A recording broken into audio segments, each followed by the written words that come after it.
ದೇಹಾಪರಿ ತಾಲೋನಿ ಪ್ರಪಂಚ ಮುಮುಕ್ಷು ಜನಾಭಾಗಿ ಅಧ್ಯಾತ್ಮ ಚರ್ಚಾ ಕರೋನಿ ಬಹುಲೋಕ ಜೇ ಮೇಳ ರೀತಿ नमस्कार ब्रह्मचैतन्य सद्गुरुनाथ महाराज की जय जय जय रघुवीर समर्थ।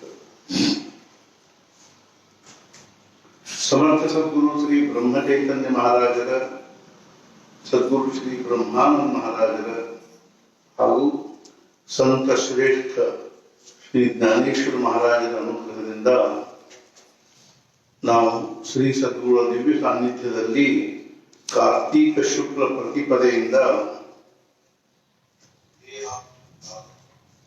ಪ್ರತಿ ದಿವಸ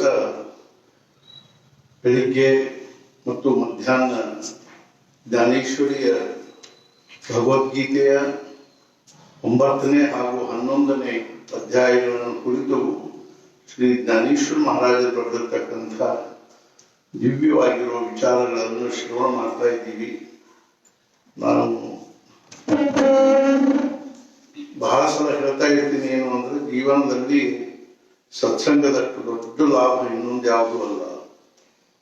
ಬ್ರಹ್ಮಾನಂದ ಮಹಾರಾಜರು ಸಹಿತ ಎಷ್ಟೊಂದು ಕಳಕಳಿಯಿಂದ ಹೇಳಿದ್ರು ಅಂತಂದ್ರೆ, ಪಾರಮಾರ್ಥಕ್ಕೆ ಮೊದಲು ಸಾಧನ ಸತ್ಸಂಗತಿ. ಸತ್ಸಂಗತಿಯಿಂದ ಎಷ್ಟೋ ಜನರು ಉದ್ಧಾರವಾಗಿರುವರು.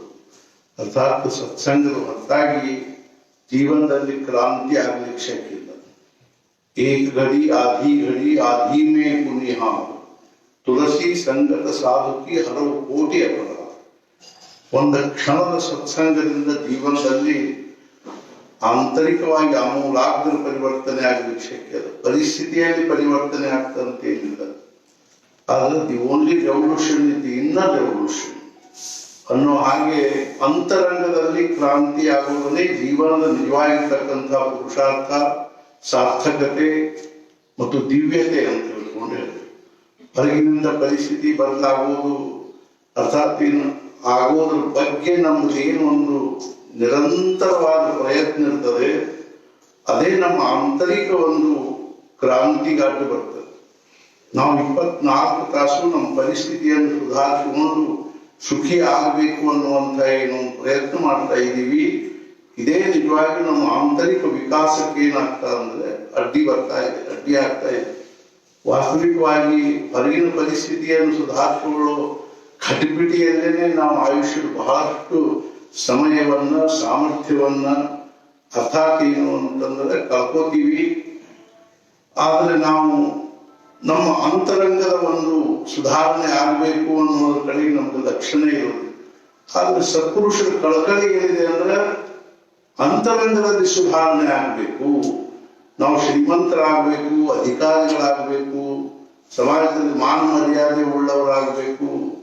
ಅದೇ ರೀತಿಯಾಗಿ ಏನಪ್ಪಾ ಅಂದ್ರೆ ಬಹಳ ದೊಡ್ಡ ನಾವು ವಿದ್ಯಾವಂತರಾಗಬೇಕು, ಬುದ್ಧಿವಂತರಾಗಬೇಕು, ಪಂಡಿತರಾಗಬೇಕು, ಕಲಾವಂತರಾಗಬೇಕು. ಅದೇ ರೀತಿಯಾಗಿ ಇನ್ನೂ ಅನೇಕ ಪುರುಷಾರ್ಥವುಳ್ಳವರಾಗಬೇಕು ಅನ್ನೋ ಒಂದು ಧಡಪಡದಲ್ಲಿ ಇರ್ತೀವಿ ಹೊರತು ನಾವು ಭಕ್ತರಾಗಬೇಕು, ನಾವು ಸತ್ಪುರುಷರಾಗಬೇಕು, ಸಜ್ಜನರಾಗಬೇಕು, ಸಾಧುಗಳಾಗಬೇಕು, ಸಾತ್ವಿಕರಾಗಬೇಕು ಅನ್ನುವಂಥ ಬಗ್ಗೆ ನಮ್ಮಲ್ಲೇ ಕಳಕಳಿ ಇರಂಗಿಲ್ಲ.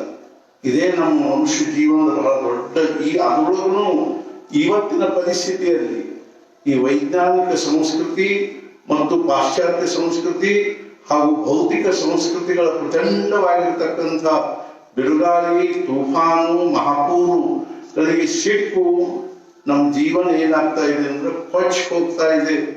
ನಾವು ಐಷಾರಾಮದ ಬೆನ್ನು ಹತ್ತಿದ್ದೀವಿ, ಸುಖದ ಬೆನ್ನು ಹತ್ತಿದ್ದೀವಿ. ಆದ್ರೆ ನಮ್ಮ ಭಾರತೀಯ ಸಂಸ್ಕೃತಿಯ ಒಂದು ಮಹಾನತೆ ಎದುರೊಳಗಿದೆ ಅಂದ್ರೆ ದೇ ಮೇಕ್ ಪಾವರ್ಟಿ ಫ್ಯಾಷನೇಬಲ್. ಅವ್ರ ಬಡತನವನ್ನೇ ಭೂಷಣ ಅಂತ ತಿಳ್ಕೊಂಡ್ರೆ ಹೊರತು ಶ್ರೀಮಂತಿಕೆಯ ಬೆನ್ನು ಹತ್ತಿಲ್ಲ. ನಮ್ಗೆ ಇವತ್ತು 24 ತಾಸು ನಮ್ಮ ತಲೆ ಒಳಗೆ ಏನಿರ್ತದೆ, ನಾವು ಹೆಂಗ್ ಶ್ರೀಮಂತರಾಗ್ತೀವಿ, ಏನ್ ಮಾಡಿ ನಾವು ಶ್ರೀಮಂತರಾಗ್ಲಿಕ್ಕೆ ಶಕ್ತಿದೆ ಅನ್ನೋದನ್ನೇ ನಾವು ವಿಚಾರ ಮಾಡ್ತಾ. ಏನ್ ಮಾಡಿ ನಾನು ಪ್ರಪಂಚದಲ್ಲಿ ಏನಾಗ್ಬೇಕು ಅಂದ್ರೆ ಐಷಾರಾಮುಳ್ಳವಾಗಬೇಕು, ಸುಖಿ ಅರ್ಥಾತ್ ಪ್ರಾಪಂಚಿಕ ದೃಷ್ಟ್ಯಾ ನಾವು ಸುಖಿ ಆಗ್ಬೇಕು ಅಂತೀವಿ ಹೊರತು ಆಧ್ಯಾತ್ಮಿಕವಾಗಿ ನಮ್ಮೊಳಗೆ ಏನಾದರೂ ಆಗ್ಬೇಕು, ನಾವು ಆತ್ಮನನ್ನ ಸಂಪೂರ್ಣವಾಗಿ ಉಪೇಕ್ಷಾ ಮಾಡಿ 24 ತಾಸು ನಾವು ದೇಹ ಪೂಜಕರಾಗಿವೆ ಹೊರತು ದೇವ ಪೂಜಕರು ಆಗ್ತಾ ಇಲ್ಲ. ಇದೇ ಸತ್ಪುರುಷರ ಜೀವನದಲ್ಲಿ ಬಹಳ ದೊಡ್ಡ ಅವರ ಚಿಂತೆ ಕಾರಣ ಆಗಿದೆ. ಅರ್ಥಾತ್ ಇಂಥ ಈ ಒಂದು ವೈಜ್ಞಾನಿಕ ಸಂಸ್ಕೃತಿಯ ಪ್ರಭಾವ, ಪಾಶ್ಚಾತ್ಯ ಸಂಸ್ಕೃತಿಯ ಪ್ರಭಾವದಿಂದ ಪರಿಸ್ಥಿತಿ ಏನಾಗಿದೆ ಅಂದ್ರೆ ಸತ್ಪುರುಷರ ದಂಧ ಎಲ್ಲ ನಿಂತು ಬಿಟ್ಟದು. ಅವ್ರದ್ದೇನು ಅವ್ರಿಗೆ ಬಿಸ್ನೆಸ್ ಇಲ್ಲಂಗಾಗಿ, ವ್ಯವಸಾಯನೇ ಇಲ್ಲ. ಯಾಕಂದ್ರೆ ಗಿರಾಕಿನೇ ಇಲ್ಲ. ಸತ್ಪುರುಷರಿಗೆ ಏನಿಲ್ಲ ಅಂದ್ರೆ ಗಿರಾಕಿನೇ ಇಲ್ಲ. ಎಲ್ಲ ಇಂಗು ಜೀರಿಗೆ ಗಿರಾಕಿಗಳ ಯಾರಾದ್ರೂ ಅಕಸ್ಮಾತ್ ಸತ್ಪುರುಷ ಸಮಾಜವಾಗಿ ಇದ್ರು ಅಂದ್ರೆ ಅವ್ರ ಕಡೆ ಬರೋರು ಎಲ್ಲಾರು ಏನಂತವ್ರು ಅಂದ್ರೆ ಇಂಗು ಜೀರಿಗೆ. ನನ್ನ ಮಕ್ಕಳಿಲ್ಲ, ಮಕ್ಕಳಿಗೆ ಮದುವೆ ಆಗಬೇಕು, ನೌಕರಿ ಇಲ್ಲ, ನಮ್ಗೆ ದುಡ್ಡಿಲ್ಲ, ಮನಿ ಇಲ್ಲ, ಗಾಡಿ ಇಲ್ಲ, ಘೋಡ ಇಲ್ಲ ಅನ್ನೋರೆ ಹೊರತು ಅಧಿಕಾರ ಇಲ್ಲ, ಆರಿಸಿ ಬಂದಿಲ್ಲ ಎಲೆಕ್ಷನ್ದಾಗ. ಅರ್ಥಾತ್ ಏನು ಅಂದ್ರೆ ನಾನು ಹಂಗಿದ್ದೀನಿ, ಹಿಂಗೆ ನನ್ನ ಆರೋಗ್ಯ ಸರಿ ಇಲ್ಲ, ಅನಾರೋಗ್ಯ ಇತ್ಯಾದಿ ಇತ್ಯಾದಿ ಕೇವಲ ದೇಹ ಭಾವದಿಂದ ಉಂಟಾಗ್ತಕ್ಕಂಥ ಏನೊಂದು ಸುಖದ ಕಲ್ಪನೆಗಳನ್ನು ಅವುಗಳನ್ನೇ ನಾವು ಸತ್ಪುರುಷರ ಹತ್ರ ತಗೊಂಡು ಹೋಗ್ತೀವಿ, ಭಗವಂತನ ಹತ್ರ ತಗೊಂಡು ಹೋಗ್ತೀವಿ. ನಾವು ಭಗವಂತನನ್ನ ಹಾಗೂ ಸತ್ಪುರುಷರನ್ನ, ಅದೇ ರೀತಿಯಾಗಿ ಸದ್ಗುರುಗಳನ್ನ ನಮ್ಮ ಪ್ರಪಂಚಕ್ಕೆ ಉಪಯೋಗ ಮಾಡ್ಕೊಳ್ಳಿ ಪ್ರಯತ್ನ ಮಾಡ್ತೀವಿ ಹೊರತು ನಾವು ನಮ್ಮ ಪ್ರಾಪಂಚಿಕ ಒಂದು ಜೀವನ ಅನ್ನುವಂಥದ್ದು ಪ್ರಾರಬ್ಧದ ಚೌಕಟ್ಟಿನಲ್ಲಿ ಮರ್ಯಾದಿತವಾಗಿರ್ತಕ್ಕಂಥದ್ದು. ಅದನ್ನ ನಮ್ಗೆ ಏನೂ ಮಾಡ್ಲಿಕ್ಕಾಗಲಿಲ್ಲ, ಅದ್ರ ಬಗ್ಗೆ ಮಾಡ್ಲಿಕ್ಕಾಗಂಗಿಲ್ಲ. ಅದ್ರ ಬಗ್ಗೆ ನಾವು ಏನು ಒಂದು ಪ್ರಯತ್ನ ನಮ್ಮ ಕೈಯಾಗನ್ನು ಅಷ್ಟು ಮಾಡಿಕೊಡ್ತಾ ಪ್ರಾರಬ್ಧಾನುಸಾರವಾಗಿ ಪ್ರಾಪ್ತವಾಗಿರ್ತಕ್ಕಂಥ ಪರಿಸ್ಥಿತಿಯಲ್ಲಿ ಇದ್ದುಕೊಂಡು ನಾವು ನಿರಂತರವಾಗಿ ಅಂತರ್ಮುಖರಾಗಿ ನಮ್ಮ ಅಂತರಂಗದಲ್ಲಿರ್ತಕ್ಕಂಥ ಯಾವ ಒಂದು ದಿವ್ಯವಾಗಿರ್ತಕ್ಕಂಥ ಪರಮಾತ್ಮ ಸ್ವರೂಪದನ್ನು ಅದನ್ನು ನಾವು ನಮ್ಮ ಜೀವನದಲ್ಲಿ ಪಡ್ಕೋಬೇಕು, ಸಾಕ್ಷಾತ್ಕಾರ ಮಾಡ್ಕೋಬೇಕು. ಅದರಿಂದ ನಮ್ಮ ಜೀವನವನ್ನು ಕೃತಾರ್ಥ ಮಾಡ್ಕೋಬೇಕು. ಈ ದೇಹ ಭಾವನೆ ನಮ್ಮ ಎಲ್ಲಾ ದುಃಖಕ್ಕೆ ಮೂಲ ಕಾರಣ ಆಗಿದೆ ಅನ್ನೋದು ನಮ್ ಗಮನಕ್ಕೆ ಬರ್ತಾ ಇಲ್ಲ. ನಾವು ದೇಹ ಭಾವ ವಿದೇಹೀಪಣೆ ಭಕ್ತಿ ಮುಕ್ತಿ ಭೋಗೀತದಾವೆ. ನಾವು ದೇಹ ಭಾವದಿಂದ ನಾವು ಆತ್ಮಭಾವ ಕಡೆ ಹೋಗಬೇಕು ಅನ್ನುವಂಥದ್ದೇ ನಮ್ ಧ್ಯೇಯ ಇಲ್ಲ. ನಾವು ಏನಿದ್ದೀವಿ ಅಂದ್ರೆ ಅರ್ಥಾತ್ ಜ್ಞಾನೇಶ್ವರ ಮಹಾರಾಜರು ಹೇಳ್ತಾರೆ, ಬಾಬಾ ಅವರು ಹೇಳ್ತಾರೆ, ಮಹಾರಾಜರು ಹೇಳ್ತಾರೆ ಏನು ಅಂದ್ರೆ ನಾವು ಕೃತ ನಿಶ್ಚಯ ಇಲ್ಲ, ನಮಗೊಂದು ಧ್ಯೇಯ ಇಲ್ಲ. ನನ್ನ ಜೀವನ ಧ್ಯೇಯ ಏನು? ಮಹಾರಾಜರು ಒಂದು ಉದಾತ್ತವಾಗಿರ್ತಕ್ಕಂತಹ ಧ್ಯೇಯವನ್ನು ನಾವು ನಮ್ಮ ಕಣ್ಣು ಮುಂದಿಟ್ಟುಕೊಂಡು ಆ ಧ್ಯೇಯ ಪ್ರಾಪ್ತಿಗಾಗಿ ಆಯುಷ್ಯ ತುಂಬ ಧರ್ಪಡಿಸಿ ಅದನ್ನು ಪಡ್ಕೊಳ್ಳದೆ ಇದ್ರೂ ಏನೊಂದು ಸಮಾಧಾನ ಆಗ್ತದನೋ ಅಂಥ ಸಮಾಧಾನ ಏನಿದೆ ಅಂತಂದ್ರೆ ಪ್ರಾಪಂಚಿಕವಾಗಿರ್ತಕ್ಕಂಥ ಅನೇಕ ಧ್ಯೇಯಗಳನ್ನ ಕಣ್ಣು ಮುಂದಿಟ್ಟುಕೊಂಡು ಅವುಗಳನ್ನ ಅನೇಕ ಸಾರಿ ಪಡ್ಕೊಂಡ್ರು ನಮಗೆ ಆ ಸಮಾಧಾನ ಆಗುವುದಿಲ್ಲ. ಆದ್ದರಿಂದ ನಮಗೆ ಸಮಾಧಾನ ಆಗುವುದಿಲ್ಲ. ಆದ್ದರಿಂದ ನಾವು ಸತ್ಪುರುಷರ ಕಲ್ಕಲಿ ಏನಿದೆ ಅಂದ್ರೆ, ಸದ್ಗುರುಗಳ ಕಲ್ಕಲಿ ಏನಿದೆ ಅಂದ್ರೆ, ನೀವು ಅಂತರ್ಮುಖ ಆಗ್ರಿ, ಅಧ್ಯಾತ್ಮ ಚಿಂತನೆ ಮಾಡ್ರಿ, ಸತ್ಸಂಗ ಮಾಡ್ರಿ, ಸ್ವಾಧ್ಯಾಯ ಮಾಡ್ರಿ.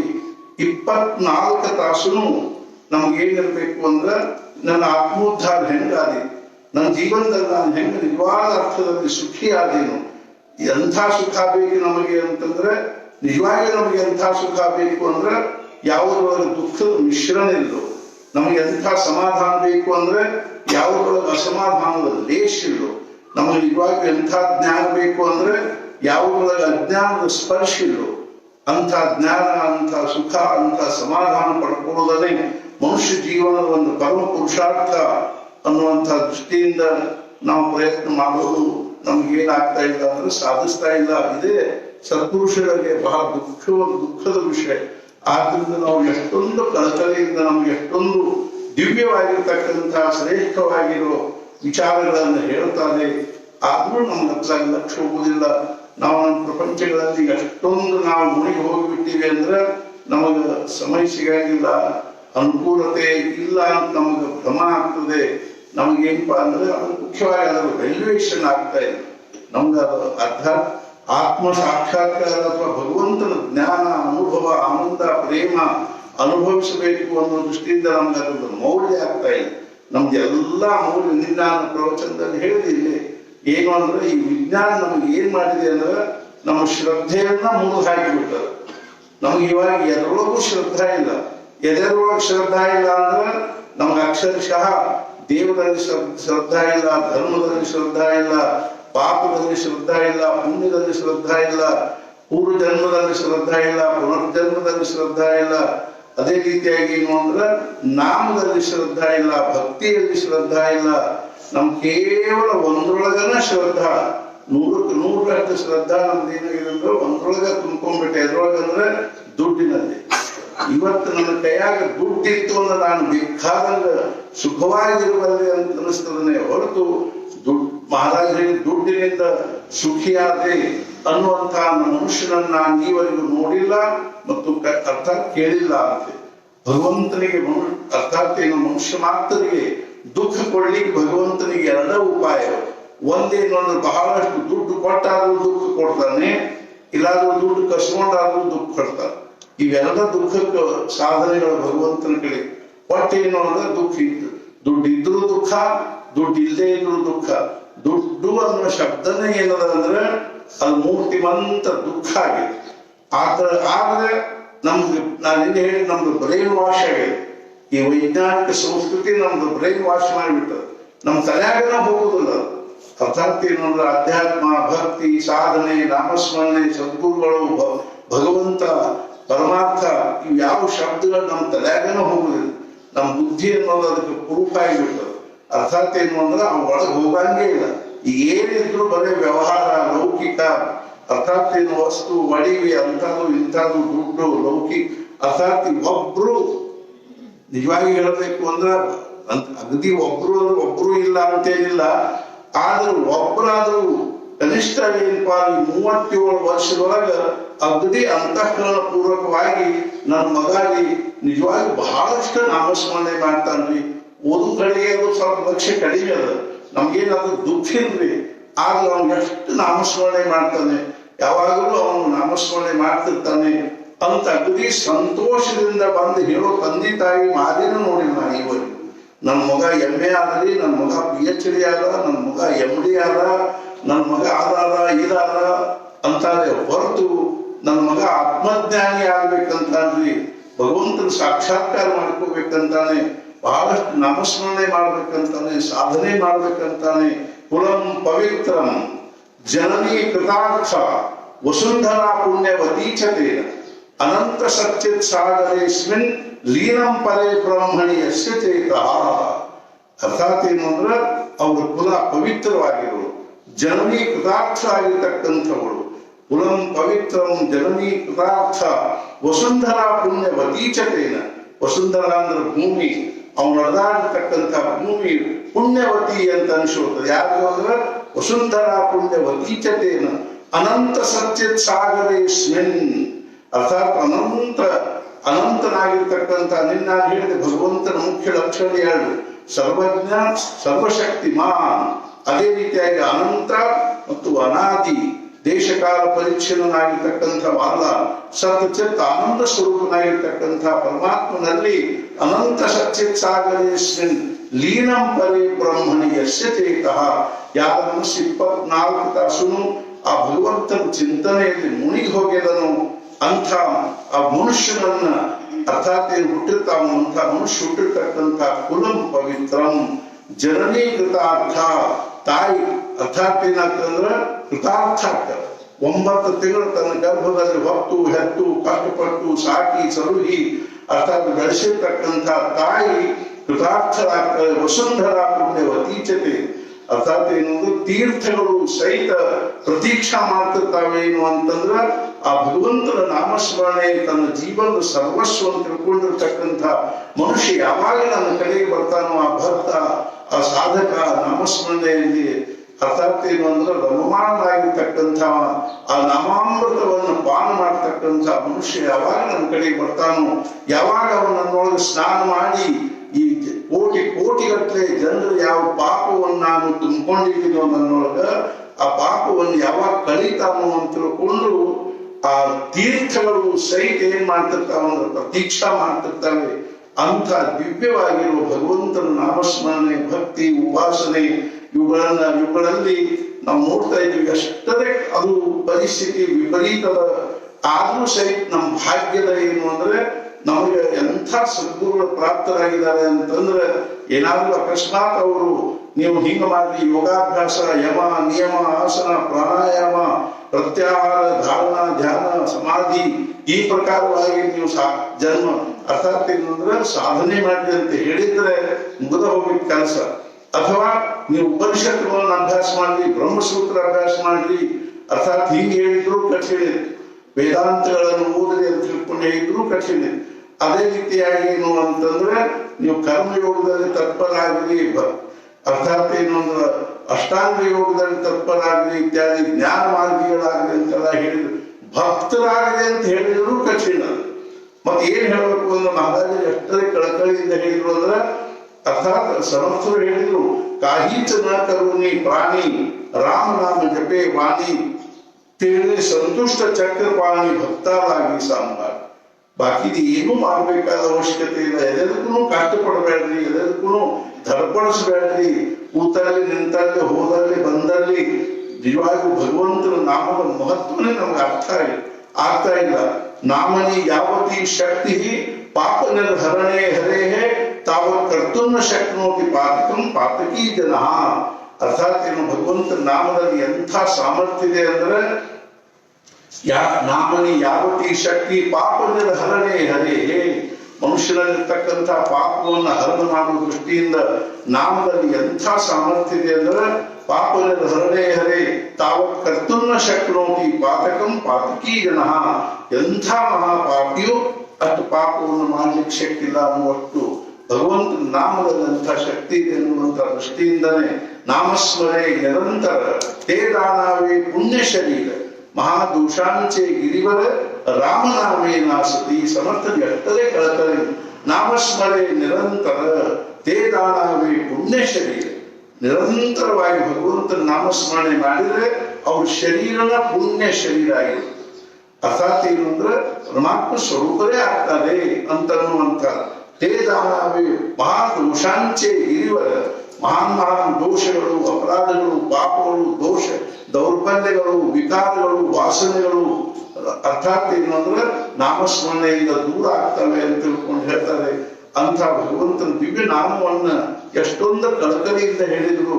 ಅರ್ಥಾತ್ ಏನು ಅಂತಂದ್ರೆ ಅಂಥ ಒಂದು ಸದ್ಗುಣ ಪಡ್ಕೊಂಡಿರ್ತಕ್ಕಂಥ ನಾವು ನಿಜವಾಗಿ ಭಾಗ್ಯವಂತರು. ಆದ್ದರಿಂದ ಅಂಥ ಒಂದು ಸದ್ಗುಣ ಒಂದು ದಿವ್ಯ ಸಾನ್ನಿಧ್ಯದಲ್ಲಿ ಪುಣ್ಯತಿಥಿ ಉತ್ಸವದ ನಿಮಿತ್ತವಾಗಿ ನಾವು ಅರ್ಥಾತ್ ಇಲ್ಲಿ ಈವಾಗಿನ ಪರಿಸ್ಥಿತಿಗನುಸಾರವಾಗಿ ಅನಿವಾರ್ಯವಾಗಿ ಅರ್ಥಾತ್ ಏನು ವಾಸ್ತವಿಕವಾಗಿ ನಮ್ಮ ಎಲ್ಲರೂ ಯಾವುದೇ ರೀತಿಯಾಗಿರ್ತಕ್ಕಂಥ ಅದು ಸೋಂಕಿಲ್ಲ, ಆದರೂ ಸಹಿತ ಸಮಾಜದಲ್ಲಿ ನಾವು ಏನ್ ಮಾಡ್ಬೇಕಾಗಿ ಬರ್ತದೆ ಅಂದ್ರೆ ಸೋಷಿಯಲ್ ಡಿಸ್ಟೆನ್ಸ್ ಅಂತ ಹಂಗೊಂದು ಸಾಮಾಜಿಕ ಒಂದು ಭಾವನೆಯಿಂದ ನಾವು ಈ ಒಂದು ನಿಯಮವನ್ನ ನಾವು ಅನುಸರಿಸಬೇಕಾಗ್ತದೆ. ಆದ್ದರಿಂದ ಇವತ್ತು ನಾವು ಉತ್ಸವದ ನಿಮಿತ್ತವಾಗಿ ನಾವು ಉತ್ಸವವನ್ನ 31ನೇ ತಾರೀಕಿನಿಂದಾನೇ ಶುರು ಮಾಡಬಹುದಾಗಿತ್ತು.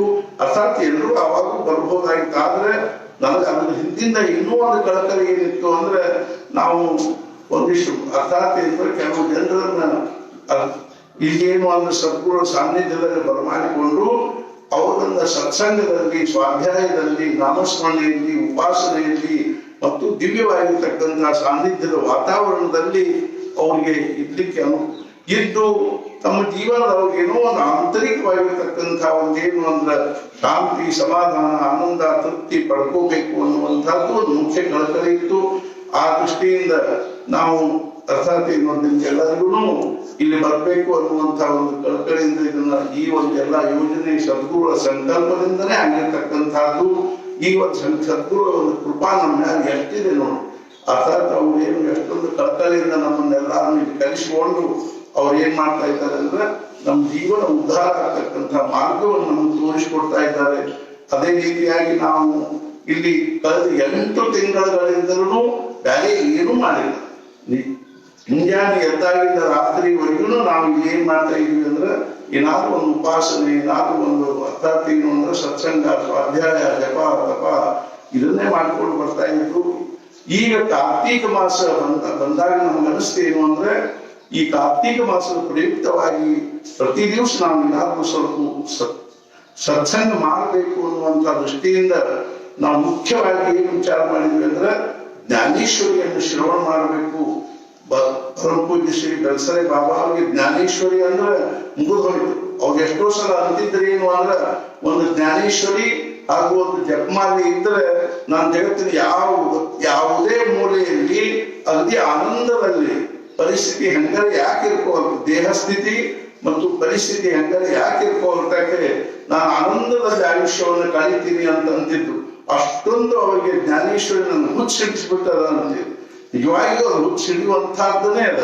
ಹುಚ್ಚಿಡಿಸುವಂತಹದ್ದೇ ಅತ್ಯಂತ ವಿಲಕ್ಷಣವಾಗಿರ್ತಕ್ಕಂಥ ಅವ್ರ ಪ್ರತಿಭೆ, ಅವ್ರ ಕಳಕಳಿ, ಜ್ಞಾನೇಶ್ವರ ಮಹಾರಾಜರದು ಅವ್ರ ಪ್ರೇಮ, ಅವ್ರ ನಯ ವಿನಯ ಮತ್ತು ಅವರ ಒಂದು ಅರ್ಥಾತ್ ಏನು ಅಂದ್ರೆ ಜ್ಞಾನದ ವಿಲಕ್ಷಣವಾಗಿರ್ತಕ್ಕಂಥ ಒಂದೇನು ಅಂದ್ರೆ ಅವ್ರದೊಂದು ಸಾಮರ್ಥ್ಯ.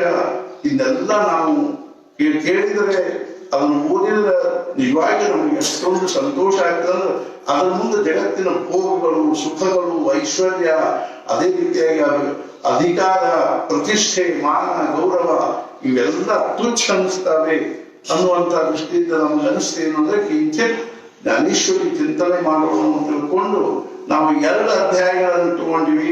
12ನೇ ಅಧ್ಯಾಯ ಹೆಂಗೆ ಅಂತಂದ್ರೆ ಮಾಲಾಡದಲ್ಲಿ ಪರಮ ಪೂಜ್ಯ ಬೆಳಸರೆ ಬಾಬಾ ಅವರು ಒಂದು ಕಾರ್ತೀಕ ಮಾಸದಲ್ಲಿ ಆ 12ನೇ ಅಧ್ಯಾಯವನ್ನು ಕುರಿತು ಪ್ರತಿ ದಿವಸ ಬೆಳಗ್ಗೆ ಕಾಕಡಾರತಿ ಆದ್ಮೇಲೆ ಅರ್ಧ ತಾಸಿನಂಗ 40 ದಿವಸ ಮಾಡಿರ್ತಕ್ಕಂಥ ಪ್ರವಚನ, 40 ಪ್ರವಚನವ ಅದನ್ನು ನಾವು ವಾಚನ ಮಾಡೋಣ.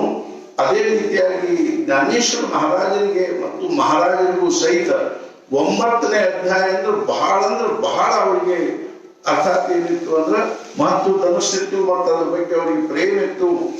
ಎಷ್ಟೊಂದು ಜ್ಞಾನೇಶ್ವರ ಮಹಾರಾಜರಿಗೆ 9ನೇ ಅಧ್ಯಾಯದ ಬಗ್ಗೆ ಭಕ್ತಿ, ಭಾವ, ಪ್ರೇಮ, ನಿಷ್ಠೆ ಇತ್ತು ಅಂದ್ರೆ ಅವರು ಸಂಜೀವನಿ ಸಮಾಧಿ ತಗೊಳ್ಳಿಕ್ ಹೋದಾಗ ಜ್ಞಾನೇಶ್ವರ ಮಹಾರಾಜರು ತಮ್ಮ 19ನೇ ವರ್ಷದಲ್ಲಿ ಜ್ಞಾನೇಶ್ವರಿ ಬರಲ್ಲ. ಮುಂದೆ 22ನೇ ವರ್ಷಕ್ಕೆ 19ನೇ ವರ್ಷದಲ್ಲಿ ಜ್ಞಾನೇಶ್ವರಿ ಬರದ ಮೇಲೆ ನಾಮದೇವರು, ಜ್ಞಾನೇಶ್ವರ ಮಹಾರಾಜರು, ಇನ್ನೂ ಅನೇಕ ಸಂತರು ಸೇರ್ಕೊಂಡು ಎಲ್ಲಾ ಭಾರತವನ್ನೆಲ್ಲ ಸಂಚಾರ ಮಾಡಿ ಪಂಢರಪುರಕ್ಕೆ ಬಂದು ಅವಾಗ ಪಾಂಡುರಂಗ ಅವ್ರಿಗೆ ಹೇಳಿದ, ಜ್ಞಾನೋಬ ಇನ್ನು ನಿನ್ನ ಅವತಾರ ಕಾರ್ಯ ಮುಗೀತು ಅಂತೆ. ಆದ್ರಿಂದ ನೀನೇನ್ ಮಾಡು ಅಂದ್ರ ಸಂಜೀವನಿ ಸಮಾಧಿ ತಗೋ. ನಾನು ಮೊನ್ನೊಂದು ಉದಾಹರಣೆ ಹೇಳಿದ್ದೆ. ಅರ್ಥಾತ್ ಏನು ಅಂತಂದ್ರ ಮಾಮ ದಾಂಡೇಕರ್ ಅಂತ ಒಬ್ರು ಪುಣೆಯಲ್ಲಿ ಬಹಳ ಅತ್ಯಂತ ಏನಾಗಿ ಪ್ರೊಫೆಸರ್ ಇದ್ರು ಮತ್ತು ಬಹಳ ದೊಡ್ಡ ವಾಕ್ಯನೂ ಇದ್ರು. ಜ್ಞಾನೇಶ್ವರಿಯ ಒಂದು ಅನುವಾದವನ್ನ, ಒಂದು ಅರ್ಥಾತ್ ಭಾವಾರ್ಥವನ್ನು ಬರೆದಿರ್ತಕ್ಕಂಥ ಅವ್ರ ಕಡೆಗೆ ಒಬ್ರು ಬಂದು ಏನಂದ್ರು ಅಂದ್ರ, ಮಾಮ ಸಾಹೇಬ್ ಜ್ಞಾನೇಶ್ವರ ಮಹಾರಾಜರು ಇನ್ನೊಂದು 4-5 ವರ್ಷ ಇದ್ದು, ಇನ್ನೊಂದು 8-10 ವರ್ಷ ಇದ್ದು, ಇನ್ನೊಂದ್ 2 ಪುಸ್ತಕ ಬರೆದಿದ್ರ ಸಮಾಜಕ್ಕೆ ಎಷ್ಟೊಂದು ಹಿತ ಆಗ್ತಿತ್ತು ಅಂತ. ಅವಾಗ ಅವರು ಮುಗುಳ್ ನಕ್ಕೂತ ಹೇಳಿದ್ರು, ಖರೆ ಅದ ನೀವು ಅನ್ನೋದು. ಆದ್ರೆ ನಾನೇನಂತೀನಿ ಅಂದ್ರೆ 22ನೇ ವರ್ಷಕ್ಕನೇ ಅವ್ರು ಸಂಜೀವನಿ ಸಮಾಧಿ ತಗೊಂಡ್ರು. ಆ ವಯಸ್ಸು ನೋಡಿದ್ರೆ ನಮ್ಗೆ ಅನಿಸ್ತದ ಏನು ಅಂದ್ರ ಇನ್ನೊಂದು 4-6 ವರ್ಷ 8-10 ವರ್ಷ ಇರ್ಬೋದಾಗಿತ್ತು ಅಂತ ಅನಿಸ್ತದೆ. ಇನ್ನೂ ಒಂದು 4-6 ಪುಸ್ತಕ ಬರೀಬಹುದಾಗಿತ್ತು ಅಂತೂ ಅನಿಸ್ತದೆ. ಆದ್ರೆ ಅವರು ಬರೆದಿರೋ ಒಂದು ಪುಸ್ತಕ ನಮ್ಗೆ ಆಯುಷ್ಯ ತುಂಬಾ ಓದ್ಲಿಕ್ಕೆ ಶಕ್ಯ ಆಗುದಿಲ್ಲ. ಒಂದು ಅಧ್ಯಾಯ ಓದ್ಲಿಕ್ಕೆ ಆಗುದಿಲ್ಲ, ತಿಳ್ಕೊಳಿಕ್ ಆಗುದಿಲ್ಲ. ಅವ್ರು ಇನ್ನೊಂದು 4-6 ಪುಸ್ತಕ ಬರೆದಿದ್ರೆ ಏನ್ ಮಾಡ್ತಿದ್ವಿ ನಾವು ತಗೊಂಡದನ್ನೆಲ್ಲ. ಆದ್ರೆ ಅದಕ್ಕಿಂತಲೂ ಮುಖ್ಯ ವಿಷಯ ಏನು ಅಂದ್ರೆ ಅರ್ಥಾತ್ ಏನು ಅಂದ್ರೆ ಅವರಿಗೆ ಭಗವಂತ ಯಾವ ಒಂದು ಕಾರ್ಯವನ್ನು ವಹಿಸಿಕೊಟ್ಟಿದ್ನೋ, ಭಗವಂತನ ದಿವ್ಯವಾಗಿರ್ತಕ್ಕಂಥ ರಂಗಮಂಚದಲ್ಲಿ ನಾಟಕದ ಸ್ಟೇಜ್ ಮೇಲೆ ಭಗವಂತ ಅರ್ಥಾತ್ ಏನು ಅಂದ್ರ ಯಾವುದೋ ಒಂದು ನಾಟಕದ ಸ್ಟೇಜ್ ಮೇಲೆ ಹೆಂಗಿರ್ತಂದ್ರ ಡೈರೆಕ್ಟರ್ ಯಾವ ಪಾತ್ರ ಕೊಟ್ಟಿರ್ತಾನೋ ಆ ಪಾತ್ರ ನಿರ್ವಹಣೆ ಆದ ಕೂಡಲೇ ಆ ಪಾತ್ರ ಏನಾಗ್ಬೇಕಾಗ್ತಂದ್ರ ದೃಶ್ಯ ಅರ್ಥಾತ್ ಆ ಸ್ಟೇಜ್ ನಿಂದ ಹೋಗ್ಬಿಡ್ಬೇಕಾಗ ಅವನ ಪಾತ್ರ ನಿರ್ವಹಣೆ ಆದ ಬಳಿಕ ಸ್ಟೇಜ್ ಮೇಲೆ ನಿಂತ ಅಂದ್ರೆ ಜನರ ಹೋಗಿ ಒಳಗೆ ಹೋಗಿ ನಿಮ್ದು ಇದು ಮುಗಿತೀನಿ ಒಳಗೆ ಹೋಗ್ರಿ ಅಂತ ಹೇಳ್ತಾರೆ. ಅರ್ಥಾತ್ ಏನು ಅಂತಂದ್ರೆ ಹಂಗೇನದ ಅಂತಂದ್ರೆ ನಾವು ನಮ್ಮ ಪ್ರಪಂಚದೊಳಗೂ ನೋಡ್ತೀವಿ ನಾವು. ಅರ್ಥಾತ್ ಏನು ಅಂದ್ರೆ ಏನ್ರಿ ಆ ಮುದಕ್ ಹೋಗವಲ್ಲ ಅಂತ. ಒಂದೆಲ್ಲ ಕೆಲಸ ಮುಗಿದಲ್ಲ, ಮಕ್ಕಳು ಮೊಮ್ಮಕ್ಕಳು ಎಲ್ಲ ಆಗ್ಯಾವ, ಮದುವೆ ಎಲ್ಲ ಆಗ್ಯಾವ, ಅಲ್ಲಿ ಹಾಸಿಗೆ ಹಿಡ್ಕೊಂಡು ಮಲ್ಕೋಗ್ಬಿಟ್ಟಾರ, ಹೋಗವಲ್ಲ ನೋಡ್ರಿ. ನಮಗೊಂದು ಉಪದ್ರವ ಆಗ್ಯಾರ ಅನ್ಸುವಷ್ಟ್ರ ಮಟ್ಟಿಗೆ ನಾವು ಆ ಸ್ಟೇಜ್ ಮೇಲೆ ಇರಬಾರ್ದು. ಹೆಂಗ ಅಂತಂದ್ರೆ ನಮ್ ಕೈಯಾಗಿಲ್ಲ ಆ ವಿಷಯ ಬೇರೆ. ಅದು ನಮ್ಗೆ ಅನಿಸ್ಬೇಕಲ್ಲ ಏನು ಅಂದ್ರ ನಾವು ಭಗವಂತ ನನ್ಗೆ ಎಲ್ಲಾ ದೃಷ್ಟಿಯಿಂದ ನಾನು ಪ್ರಪಂಚವನ್ನು ದಾಟಿ ಹಚ್ಚಿದಪ್ಪ, ಇನ್ನು ನಾವು ಹೋಗ್ಲಿಕ್ಕೆ ಅಡ್ಡಿ ಇಲ್ಲ. ನಾವು ಕರ್ಕೊಂಡು ಮಹಾರಾಜ್ ಹೇಳ್ತಿದ್ರು, ನಾವು ಹೊರಡಾದ ಸುತ್ತಿಕೊಂಡ ತಯಾರಿ ಮಾಡ್ಕೊಂಡ ಕೂತಿರ್ಬೇಕು. ಅವ್ನು ಕರೆದು ಕೂಡಲೇ ನಮ್ಮ ಸುತ್ತಲೂ ಇದ್ದವರಿಗೆ ನಾವು ಮಹಾರಾಜ ಮಾನ್ಯ ಬೆಲ್ಸರಿ ಅವರು ಒಂದು ಪ್ರವಚನದಾಗ ಹೇಳ್ಯಾರ, ಸಾವು ಹೆಂಗ್ ಬರ್ಬೇಕು ಅಂದ್ರೆ 2 ಪ್ರಕಾರ ಹೇಳ್ಯಾರ. ಒಂದ್ ಹೆಂಗು ಅಂತಂದ್ರೆ ಅಕಸ್ಮಾತ್ ಈಗ ನಮಗ ಪ್ರೈಮ್ ಮಿನಿಸ್ಟರ್ ಇಂದ ಫೋನ್ ಬಂತು, ಏನು ಅಂದ್ರೆ ನಾವು ನಿಮ್ಗೊಂದು ಮಿನಿಸ್ಟರ್ಶಿಪ್ ಕೊಡೋರಿದ್ದೀವಿ, ಆದ್ರಿಂದ ನೀವು ಫೋನ್ ಮುಟ್ಟಿದ ಕೂಡ ಬಂದ್ ಬಿಡ್ಬೇಕು. ಕಲ್ಪನಾ ಮಾಡಿ ನೋಡೋಣ, ಅರ್ಥಾತ್ ನಾವು ಹೆಂಗ್ ಹೋಗ್ತಿರ್ಬೋದು ಕಲ್ಪನಾ ಮಾಡಿ, ಎಷ್ಟು ಆನಂದ ಆಗ್ತದೆ, ಎಷ್ಟು ಇದು ಆಗ್ತದೆ. ಆಮೇಲೆ ಬಡ ಬಡ ಏನು ಎಲ್ಲ ಮುಂದೆ ಹೇಳ್ತೀವಿ, ಆಮೇಲೆ ನಮ್ಮ ಅರಿವಿ ಅಂಚಲಿ ಎಲ್ಲ ವ್ಯವಸ್ಥಿತವಾಗಿ ಮಾಡಿಕೊಂಡು ಮಂದಿನೂ ಸಹಿತ ಒಳಗೆ ಹಾರ ಹಾಕ್ತಾರೆ. ಏನ್ಪ ನಿನ್ ಭಾಗ್ಯ ತೆಗಿತು ನೀನಂತ ತಿಳ್ಕೊಂಡು ಒಳಗೆ ಹಾರ ಹಾಕುದು, ಶಾಲ ಹೊಡ್ಸೋದು, ಸನ್ಮಾನ ಮಾಡೋದು ಮಾಡ್ತಾರೆ. ಮನೆಯಾಗಿನ ಮಂದಿನ ಒಳಗೆ ಖುಷಿಯಿಂದ ಪಟಾಕ್ಷಿ ಹಾರಿಸಿದ್ರೆ ಹೇಳಿ ಬರ, ಅರ್ಥಾತ್ ಏನು ಗುಲಾಲ ಹಾಕಿ ಪಟಾಕ್ಷಿ ಹಾರಿಸಿದ್ರು ಹಾಕ್ತಾರೆ. ಅವಾಗ ಆ ಮನುಷ್ಯ ಎಷ್ಟು ಆನಂದದಲ್ಲೇ ನಾನು ಹೋಗಿ ಬರ್ತೀನಿ ಅಂತ ಏರ್ಪೋರ್ಟಿಗೆ ಹೋಗಿ ಅಲ್ಲಿಂದ ಫ್ಲೈಟ್ ದಿಲ್ಲಿಗೆ ಹೋಗ್ತಾನು, ಹಂಗೆ ನಮಗೆ ಹೋಗ್ಲಿಕ್ಕೆ ಬರ್ಬೇಕು ಅಂತ. ಅಮ್ಮಿ ಜಾತು ಅಮುಚಾ ಗಾವ ಅಮುಚಾ ರಾಮ ರಾಮ ತುಮೀಗ. ಅರ್ಥಾತ್ ನಾವು ಹೊಂಟಿವಿ ನಮ್ಮ ದಿಲ್ಲಿಗ, ಭಗವಂತ ನಮ್ಮನ್ನು ಕಲಿಲಿಕ್ಕತ್ತಾನ. ಬಾಲ್ಪಾಯಿಲಿ ನಿನ್ನೊಂದು ಕೆಲಸ ಆಗ್ಬೇಕಾಗಿದೆ, ನಿನ್ನಿಂದ ಒಂದು ಕೆಲಸ ಆಗ್ಬೇಕಾಗಿದೆ. ನಾವು ಇಲ್ಲಿ ಏನ್ ಮಾಡಿದ್ವಿ ಅಂತಂದ್ರ ನನ್ನ ಒಂದು ಇದ್ರೊಳಗ ಅರ್ಥಾತ್ ಏನು ಅಂತಂದ್ರೆ ಈ ನನ್ನ ಪಾರ್ಲಿಮೆಂಟ್ ನಲ್ಲಿ ನಿನ್ಗೊಂದು ಒಂದು ಅಧಿಕಾರ ಕೊಟ್ಟಿನಿ, ನೀನ್ ಲಗ್ನ ಬಾ, ನಿನ್ ಸಲುವಾಗಿ ನಾವು ಪ್ರತೀಕ್ಷೆ ಮಾಡ್ಲಿಕ್ಕತ್ತೀವಿ ಅಂತ ಹೇಳಿ ಕಳಿಸಿದ ಅಂತಂದ್ರೆ, ಹೇಳಿ ಕಳಿಸಿದ ಹಂಗ ನಮ್ಗೆ ಹೋಗ್ಲಿಕ್ಕೆ ಬರ್ಬೇಕು. ಒಂದು ಇಲ್ಲಾತು ಅಂದ್ರೆ ಅರ್ಥಾತ್ ಏನು ಅಂದ್ರೆ ನಾವು ಬಹಳಷ್ಟು ದಂಡು ಬಂದೀವಿ, ಪ್ರವಾಸ ಮಾಡ್ಕೊಂಡು ಬಂದೀವಿ, ಬಹಳಷ್ಟು ನಿದ್ದೆ ಬರ್ಲಿಕ್ಕೆ ಹತ್ತಿದ. ಆವಾಗ ನಾವು ಏನ್ ಮಾಡಿದ್ವಿ, ಊಟ ಗೀಟ ಮಾಡಿದ್ವಿ, ಶಾಂತವಾಗಿ ಮಲ್ಕೊಂಡ್ವಿ. ಅನ್ಕೊಂಡು ಒಂದು 5-10 ನಿಮಿಷದಲ್ಲಿ ಹೆಂಗ ಆನಂದದೊಳಗೆ ಸಮಾಧಾನದೊಳಗೆ ಗಣದ ನಿದ್ದೆ ಹತ್ತದನು ಹಂಗಾಗಿ ಹೋಗ್ಲಿಕ್ಕೆ ಬರ್ಬೇಕು. ಒಂದು ಅರ್ಥಾತ್ ನಮ್ಮ ಹೋಗುದು ನಾವು ನೋಡ್ತಿರ್ತೀವಿ, ನಮ್ಮಂಥವ್ರು ಹೋಗೋದು ಹೆಂಗ ಓಡಾಡ್ತಿರ್ತಾರೆ, ಅವ್ರು ಓಡಾಡ್ತಿರ್ತಾರೆ, ಇವ್ರು ಓಡಾಡ್ತಿರ್ಕೋಲ್ಲ. ಅಮೃತ ಮನೆ ಹರಿಭಕ್ತ ಅಂತ ಶೇವಟ ಕಲಿಸಿ ಗೋಡ ನಮ್ಮ ಅರ್ಥಾತ್ ಮಧುರ ಆಗ್ಬೇಕು, ನಮ್ಮ ಮರಣ ಅನ್ನುವಂಥದ್ದು ಮಧುರ ಆಗ್ಬೇಕು. ಆದ್ದರಿಂದ ಜ್ಞಾನೇಶ್ವರ ಮಹಾರಾಜರು ಅರ್ಥಾತ್ ಏನಿತ್ತು ಅಂದ್ರೆ ಭಗವಂತ ಅವ್ರಿಗೆ ಏನು ಒಂದು ಪಾತ್ರವನ್ನು ಕೊಟ್ಟಿದ್ದ. ಭಗವಂತ ಕೊಡೋದಾದ್ರೆ ಭಗವಂತನೇ ಆ ಒಂದು ಭಾವದಿಂದ ಅರ್ಥಾತ್ ಜ್ಞಾನೇಶೋ ಭಗವಾನ್ ವಿಷ್ಣು ತನ್ನ ಒಂದು ಕಾರ್ಯವನ್ನು ತಾನು ನಿರ್ದಿಷ್ಟ ಮಾಡಿಕೊಂಡು ಅವನು ಈ ಅರ್ಥಾತ್ ಏನು ಅಂದ್ರೆ ಸಮಾಜದಲ್ಲಿ ಅಥವಾ ಮನುಷ್ಯರ ಮಧ್ಯದಲ್ಲಿ ಅವತಾರ ಮಾಡಿ ಬಂದ ಮತ್ತು ತನ್ನ ಕಾರ್ಯ ಮುಗಿದುಕೊಳ್ಳದೆ ಕಲ್ಪನಾ ಮಾಡಿ ನೋಡೋಣ ಏನು ಅಂದ್ರೆ ಜ್ಞಾನೇಶ್ವರ ಮಹಾರಾಜರು ಹೆಂಗಿರ್ಬೋದು ಕಲ್ಪನಾ ಮಾಡಿ. ವಯಸ್ಸೇನು 22 ವರ್ಷ ವಯಸ್ಸೇನು, ಲೋಕ ವಿಲಕ್ಷಣವಾಗಿರ್ತಕ್ಕಂಥ ಜ್ಞಾನ ಏನು, ಅವರು ದಿವ್ಯವಾಗಿರ್ತಕ್ಕಂಥ ಅವ್ರ ಶರೀರ, ಅವ್ರದ್ದೊಂದು ಸೌಂದರ್ಯ, ಅವ್ರದ್ದೊಂದು ಅರ್ಥಾತ್ ಏನು ಅಂದ್ರೆ ಆ ಒಂದು ಪ್ರಸನ್ನವಾಗಿರ್ತಕ್ಕಂಥ ಒಂದು ವ್ಯಕ್ತಿತ್ವ, ಯಾವ ದೃಷ್ಟಿಯಿಂದನೂ ಅವ್ರ ವ್ಯಕ್ತಿತ್ವದಲ್ಲಿ ಕಡಿಮೆ ಇದ್ದಿದ್ದಿಲ್ಲ. ಅಂಥವ್ರು ಈ ದೇಹದ ಬಗ್ಗೆ ಇರ್ತಕ್ಕಂಥ ಮೋಹ ಅರ್ಥಾತ್ ಅದೇ ರೀತಿಯಾಗಿ 3 ಮಂದಿ, ಒಬ್ರು ಅಣ್ಣ, ಒಬ್ರು ತಮ್ಮ, ಒಬ್ಬಾಕಿ ತಂಗಿ, ತಂದೆ ತಾಯಿ ಇಬ್ಬರು ಪ್ರಯಾಗರು ತ್ರಿವೇಣಿ ಸಂಗಮರು ಹಾಕೊಂಡ್ಬಿಟ್ಟಿದ್ರು. ಅರ್ಥಾತ್ ಏನು ಅಂದ್ರೆ ದೇಹಾಂತ ಪ್ರಾಯಶ್ಚಿತ್ತ ಮಾಡಿಕೊಂಡಿದ್ರು. ಸಮಾಜದ ಕಾಟಕ್ಕೆ ಅರ್ಥಾತ್ ಸಮಾಜ ಎಷ್ಟೊಂದು ಅವರಿಗೆ ತೊಂದರೆ ಕೊಟ್ಟು, ಕಷ್ಟ ಕೊಟ್ಟು, ಅಪಮಾನ, ತಿರಸ್ಕಾರ, ವಿರೋಧ ಎಷ್ಟು ನಮೂನೆಯಿಂದ ತ್ರಾಸ ಕೊಟ್ಟರು ಶಾಂತವಾಗಿ ಎಂಥ ಒಂದು ಸಮಾಜಕ್ಕೆ ದಿವ್ಯವಾಗಿರ್ತಕ್ಕಂಥ ಗ್ರಂಥ ಕೊಟ್ಟರು. ಅಂಥವರು ಪಾಂಡುರಂಗ ಏನ್ ಹೇಳಿದ ಅಂದ್ರೆ, ಜ್ಞಾನೋಬ ಇನ್ನು ನಿನ್ನ ಕಾರ್ಯ ಮುಗೀತು, ನೀನು ಸಂಜೀವನಿ ಸಮಾಧಿ ತಗೋದು. ಆ ಮನುಷ್ಯ ಮಾಮ ದಾಂಡೇಕರ್ ಅವ್ರಿಗೆ ಅಂದ, ಇನ್ನೊಂದು 4-10 ವರ್ಷ ಇದ್ದಿದ್ದು ಚಲೋ ಆಗ್ತಿತ್ತು.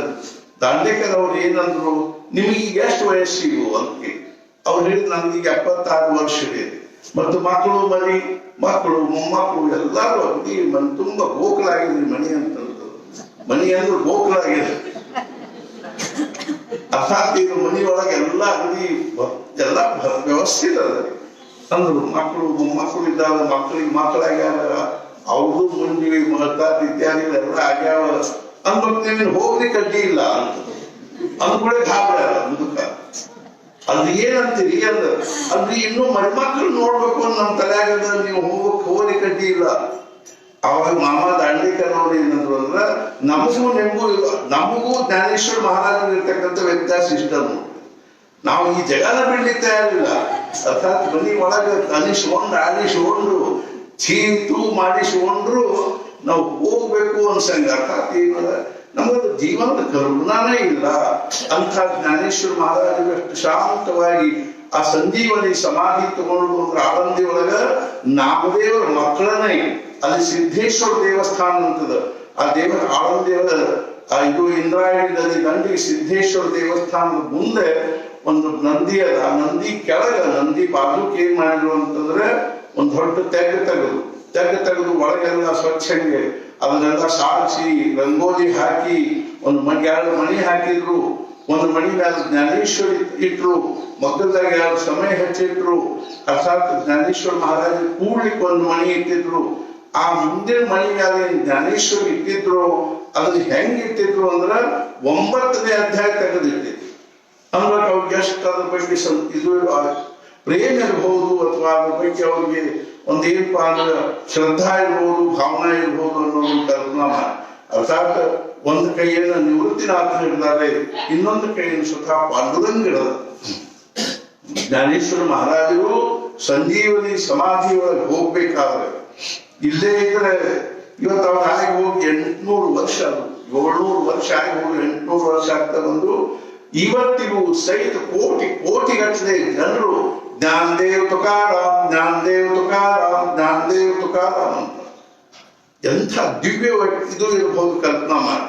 ಅಂಥವ್ರು ಈ ಪ್ರಪಂಚದ ಬಗ್ಗೆ ಅಥವಾ ತಮ್ಮ ಸ್ವಜನರ ಬಗ್ಗೆ ತಮ್ಮ ದೇಹದ ಬಗ್ಗೆ ಯಾವುದೂ ಆಸಕ್ತಿ ಇಲ್ಲ, ಮೋಹ ಇಲ್ಲ, ಶಾಂತವಾಗಿ ಅಲ್ಲಿ ಪಾಂಡುರಂಗ ಒಂದು ಬಲಗೈ ಹಿಡಿದಾನ, ನಿವೃತ್ತಿನಾಥ ಎಡಗೈ ಹಿಡಿದಾರೆ.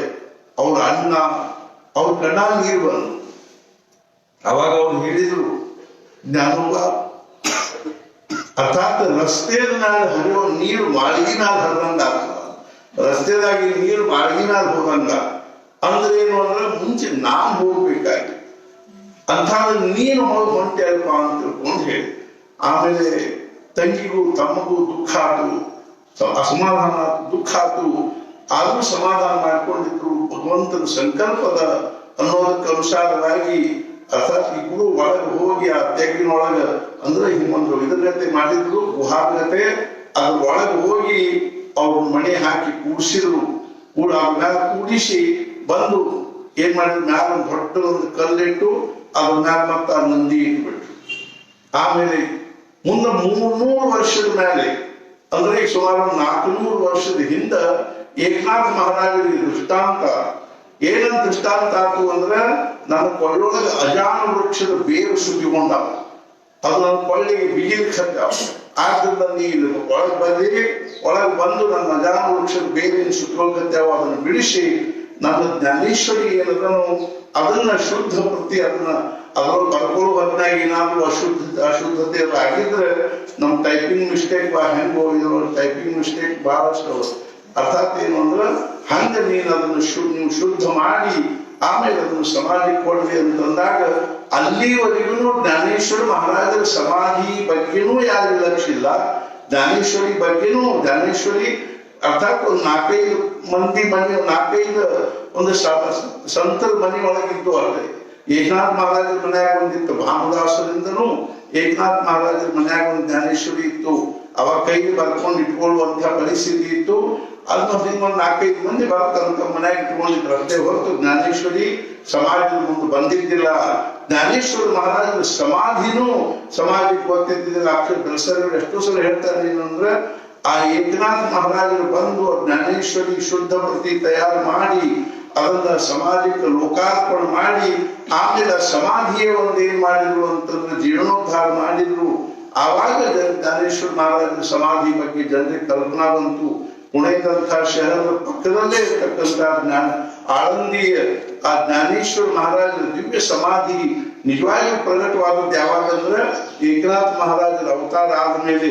ಆಮೇಲೂ ಸಹಿತ ಮುಂದೆ ಯಾವಾಗ ಇದು ಆಯ್ತು ಅಂದ್ರೆ ನರಸಿಂಹ ಸರಸ್ವತಿಗಳು ಅಂತ ತಿಳ್ಕೊಂಡು ಮಹಾರಾಜನಿಗೆ ನೈಮಿಷಾರಣ್ಯದಲ್ಲಿ ಒಂದು ಗುಹಾರೊಳಗ ಯಾವ ಒಂದು 7 ಜನರು ಕೂತಿದ್ರು. ಆ ಅರ್ಥಾತ್ ಅದ್ರೊಳಗೆ ನಾವು ಒಬ್ಬರು ಯಾರಿದ್ರು ಅಂದ್ರೆ ನರಸಿಂಹ ಸರಸ್ವತಿ ಅನ್ನೋರು. ಈ ನರಸಿಂಹ ಸರಸ್ವತಿ ಅವರು ಬೇರೆ ದತ್ತಾತ್ರೇಯ ಅವತಾರ. ಇವತ್ತಿಗೂ ಅಲ್ಲಿ ಆ ನರಸಿಂಹ ಸರಸ್ವತಿ ಅವ್ರದ್ದು ಏನದಂದ್ರೆ ಸಮಾಧಿಯರು. ಅವರು ಆ ನೈಮಿಷಾರಣ್ಯದಿಂದ ಬಂದು ಅವರ ಆಳಂದಿಯೊಳಗಿದ್ದುಕೊಂಡು ಆ ಸಮಾಧಿಯ ಒಂದು ಸುತ್ತಲೂ ಇರ್ತಕ್ಕಂಥ ಪರಿಸರವನ್ನು ಸ್ವಚ್ಛ ಮಾಡಿ ಇದನ್ನು ಮಾಡಿ ಆಮೇಲೆ ಅದನ್ನ ಏನ್ ಮಾಡಿದ್ರು ಅಂದ್ರೆ ಜೀರ್ಣೋದ್ಧಾರ ಮಾಡಿದ್ರು. ಆವಾಗಿಂದಲೂ ಸಹಿತ ಆವಾಗಿಂದ ಜ್ಞಾನೇಶ್ವರ ಮಹಾರಾಜರ ಸಮಾಧಿ ಪ್ರಸಿದ್ಧಿ ಬಂತು. ಇವಾಗ ಕೋಟಿಗಟ್ಟಲೆ ಜನರು ಅದನ್ನು ದರ್ಶನ ಮಾಡೋದನ್ನ ನಾವು ನೋಡ್ತೀವಿ.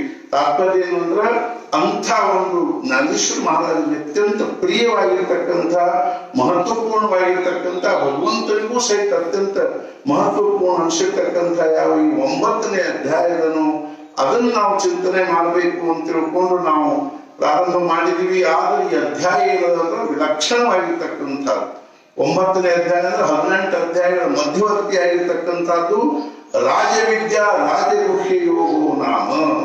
ಇದು ಹೆಂಗದಂದ್ರೆ ರಾಜವಿದ್ಯಾ ವಿದ್ಯೆಗಳಲ್ಲೇನೆ ರಾಜ. ಜ್ಞಾನೇಶ್ವರ ಮಹಾರಾಜ ಅದಕ್ಕೆ ಎಷ್ಟು ಚಂದ ದೃಷ್ಟಾಂತ ಕೊಟ್ಟಾರೆ ಅಂದ್ರೆ ಒಂದು ನಗರ, ಆ ನಗರದಲ್ಲಿ ಎಲ್ಲಾ ವಿದ್ಯೆಗಳು ಮನಿ ಮಾಡಿಕೊಂಡವು. ಅರ್ಥಾತ್ ಏನಂದ್ರೆ ಎಲ್ಲಾ ವಿದ್ಯೆಗಳು ಜಗತ್ತಿನೊಳಗೆ ನೀನು ವಿದ್ಯಾ ಅಂತವನು ಅಂಥ ವಿದ್ಯಾ ಇಂಥ ವಿದ್ಯಾ, ಮಂತ್ರ ವಿದ್ಯಾ, ತಂತ್ರ ವಿದ್ಯಾ, ಶಾಸ್ತ್ರ ವಿದ್ಯಾ, ಅದೇ ರೀತಿಯಾಗಿ ಅನೇಕ ಸಂಗೀತ ವಿದ್ಯಾ, ಚಿತ್ರಕಲಾ ವಿದ್ಯಾ, ಶಿಲ್ಪಕಲಾ ವಿದ್ಯಾ, ಹಿಂಗೆ ಎಲ್ಲಾ ವಿದ್ಯೆಗಳು ಏನವ ಅಂದ್ರೆ ಆ ನಗರದಲ್ಲಿ ಮನಿ ಮಾಡಿಕೊಂಡವ. ಅಂಥ ಆ ನಗರದಲ್ಲಿ ರಾಜ ಯಾರು ಅಂದ್ರೆ ಈ ಅಧ್ಯಾತ್ಮ ಅನ್ನುವಂಥದ್ದೇನದನು ರಾಜವಿದ್ಯಾ ವಿದ್ಯೆಗಳಲ್ಲೇ ರಾಜ ಆಗಿರ್ತಕ್ಕಂಥ ಈ ಒಂದು ಯಾವ ಜ್ಞಾನದನು, ಯಾವ ಜ್ಞಾನವನ್ನು ಕುರಿತು ಭಗವಂತ 9ನೇ ಅಧ್ಯಾಯದಲ್ಲಿ ಹೇಳಿದಾನೋ ಆ ಜ್ಞಾನ ಏನದ ಆ ನಗರದೊಳಗೆ ರಾಜ ಇದ್ದಂಗದ. ಆಮೇಲೆ ರಾಜಗುಹ್ಯ ಈ ಜಗತ್ತಿನೊಳಗೆ ಏನು ರಹಸ್ಯಮಯವಾಗಿರ್ತಕ್ಕಂಥ ವಿಚಾರಗಳನ್ನು ಆ ಎಲ್ಲಾ ವಿಚಾರಗಳಿಗೆ ರಾಜರಂತೆ ಇರ್ತಕ್ಕಂಥದ್ದು ಈ 9ನೇ ಅಧ್ಯಾಯದಲ್ಲಿ ಹೇಳ್ತಕ್ಕಂಥ ಜ್ಞಾನ. ಇಂಥ ಒಂದು ಏನು ಅಂತಂದ್ರೆ ಇದಂತೂ ತೇ ಗುಹ್ಯತಮಂ ಪ್ರವಕ್ಷ್ಯಾಮ್ಯನಸೂಯವೇ ಜ್ಞಾನಂ ವಿಜ್ಞಾನ ಸಹಿತಂ ಯಜ್ಞಾತ್ವ ಮೋಕ್ಷಸೇ ಶುಭ. ಜ್ಞಾನ ಮತ್ತು ವಿಜ್ಞಾನ ಸಹಿತ ಹೇಳ್ತೀನಿ. ವಿಜ್ಞಾನ ಸಹಿತ ಹೇಳ್ತೀನಿ ಅಂದ್ರೆ ಈ ನಿರ್ಗುಣ ನಿರಾಕಾರನಾಗಿರ್ತಕ್ಕಂಥ ಪರಮಾತ್ಮ ಸಗುಣದಲ್ಲಿ ಬಂದು ಯಾವ ರೀತಿಯಾಗಿ ಪ್ರಪಂಚವನ್ನು ನಿರ್ಮಾಣ ಮಾಡಿದ ಸೃಷ್ಟಿ ಸ್ಥಿತಿ ಲಯಗಳನ್ನು ಮಾಡ್ತಾನೋ ಅದನ್ನು ಸಹಿತ ನಾನು ಹೇಳ್ತೀನಿ ಅಂತ ತಿಳ್ಕೊಂಡು ಹೇಳಿ ಆಮೇಲೆ ಏನು ಅಂದ್ರೆ ಈ ರಾಜವಿದ್ಯಾ ರಾಜಗುಹ್ಯವಾಗಿರ್ತಕ್ಕಂಥದ್ದು.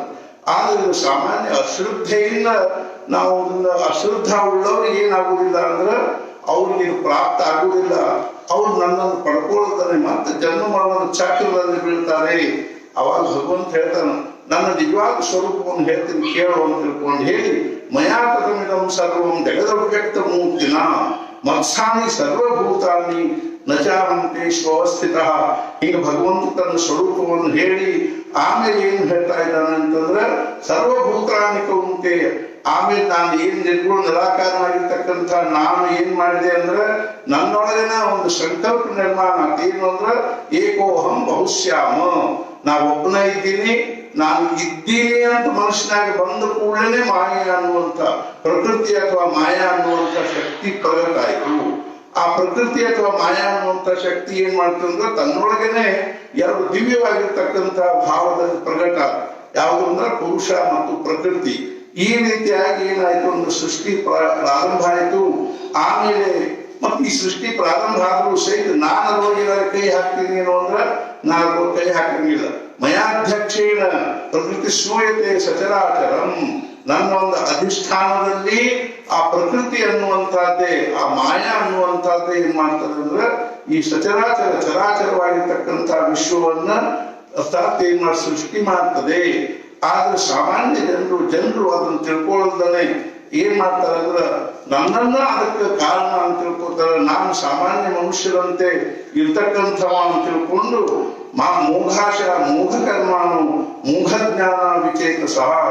ಅರ್ಥಾತ್ ವ್ಯರ್ಥವಾಗಿ ಏನೇನೋ ಯಾವ್ಯಾವುದೋ ಕರ್ಮ ಯಾವ್ಯಾವುದೋ ಒಂದು ಸಾಧನೆ ಮಾಡಿಕೊಂಡು ನನ್ನಿಂದ ಅವರು ವಂಚಿತ ಆಗ್ತದೆ.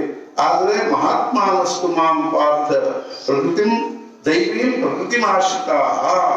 ಆದ್ರೆ ಮಹಾತ್ಮರಾಗಿರ್ತಕ್ಕಂಥವ್ರು ಕೇವಲ ನನ್ನನ್ನೇ ಆರಾಧಿಸ್ತಕ್ಕಂಥವ್ರು ಆಗ್ತಾರೆ. ನಾನೇನಿದ್ದೀನಿ ಅಂದ್ರೆ ಅವ್ರು ಏನ್ ಮಾಡ್ತಾರೆ ಅಂದ್ರೆ ಸತತಂ ಕೀರ್ತಯಂತು ಮಾಂ ಯತಂತಶ್ಚ ದೃಢವ್ರತಾಃ ನಮಸ್ಯಂತಶ್ಚ ಮಾಂ ಭಕ್ತ್ಯಾ ನಿತ್ಯಯುಕ್ತ ಉಪಾಸತೆ. ನಿರಂತರವಾಗಿ ನನ್ನ ನಾಮಸ್ಮರಣೆ ಆದ್ರೂ ಮಾಡ್ತಾ ಇರ್ತಾರೆ, ಇಲ್ಲಾಂದ್ರೆ ಯೋಗಾಭ್ಯಾಸ ಆದ್ರೂ ಮಾಡ್ತಾ ಇರ್ತಾರೆ, ಅಥವಾ ಸರ್ವಭೂತಗಳಲ್ಲಿಯೂ ನಾನಾ ಇದ್ದೀನಿ ಅನ್ನುವಂಥ ಭಾವದಿಂದ.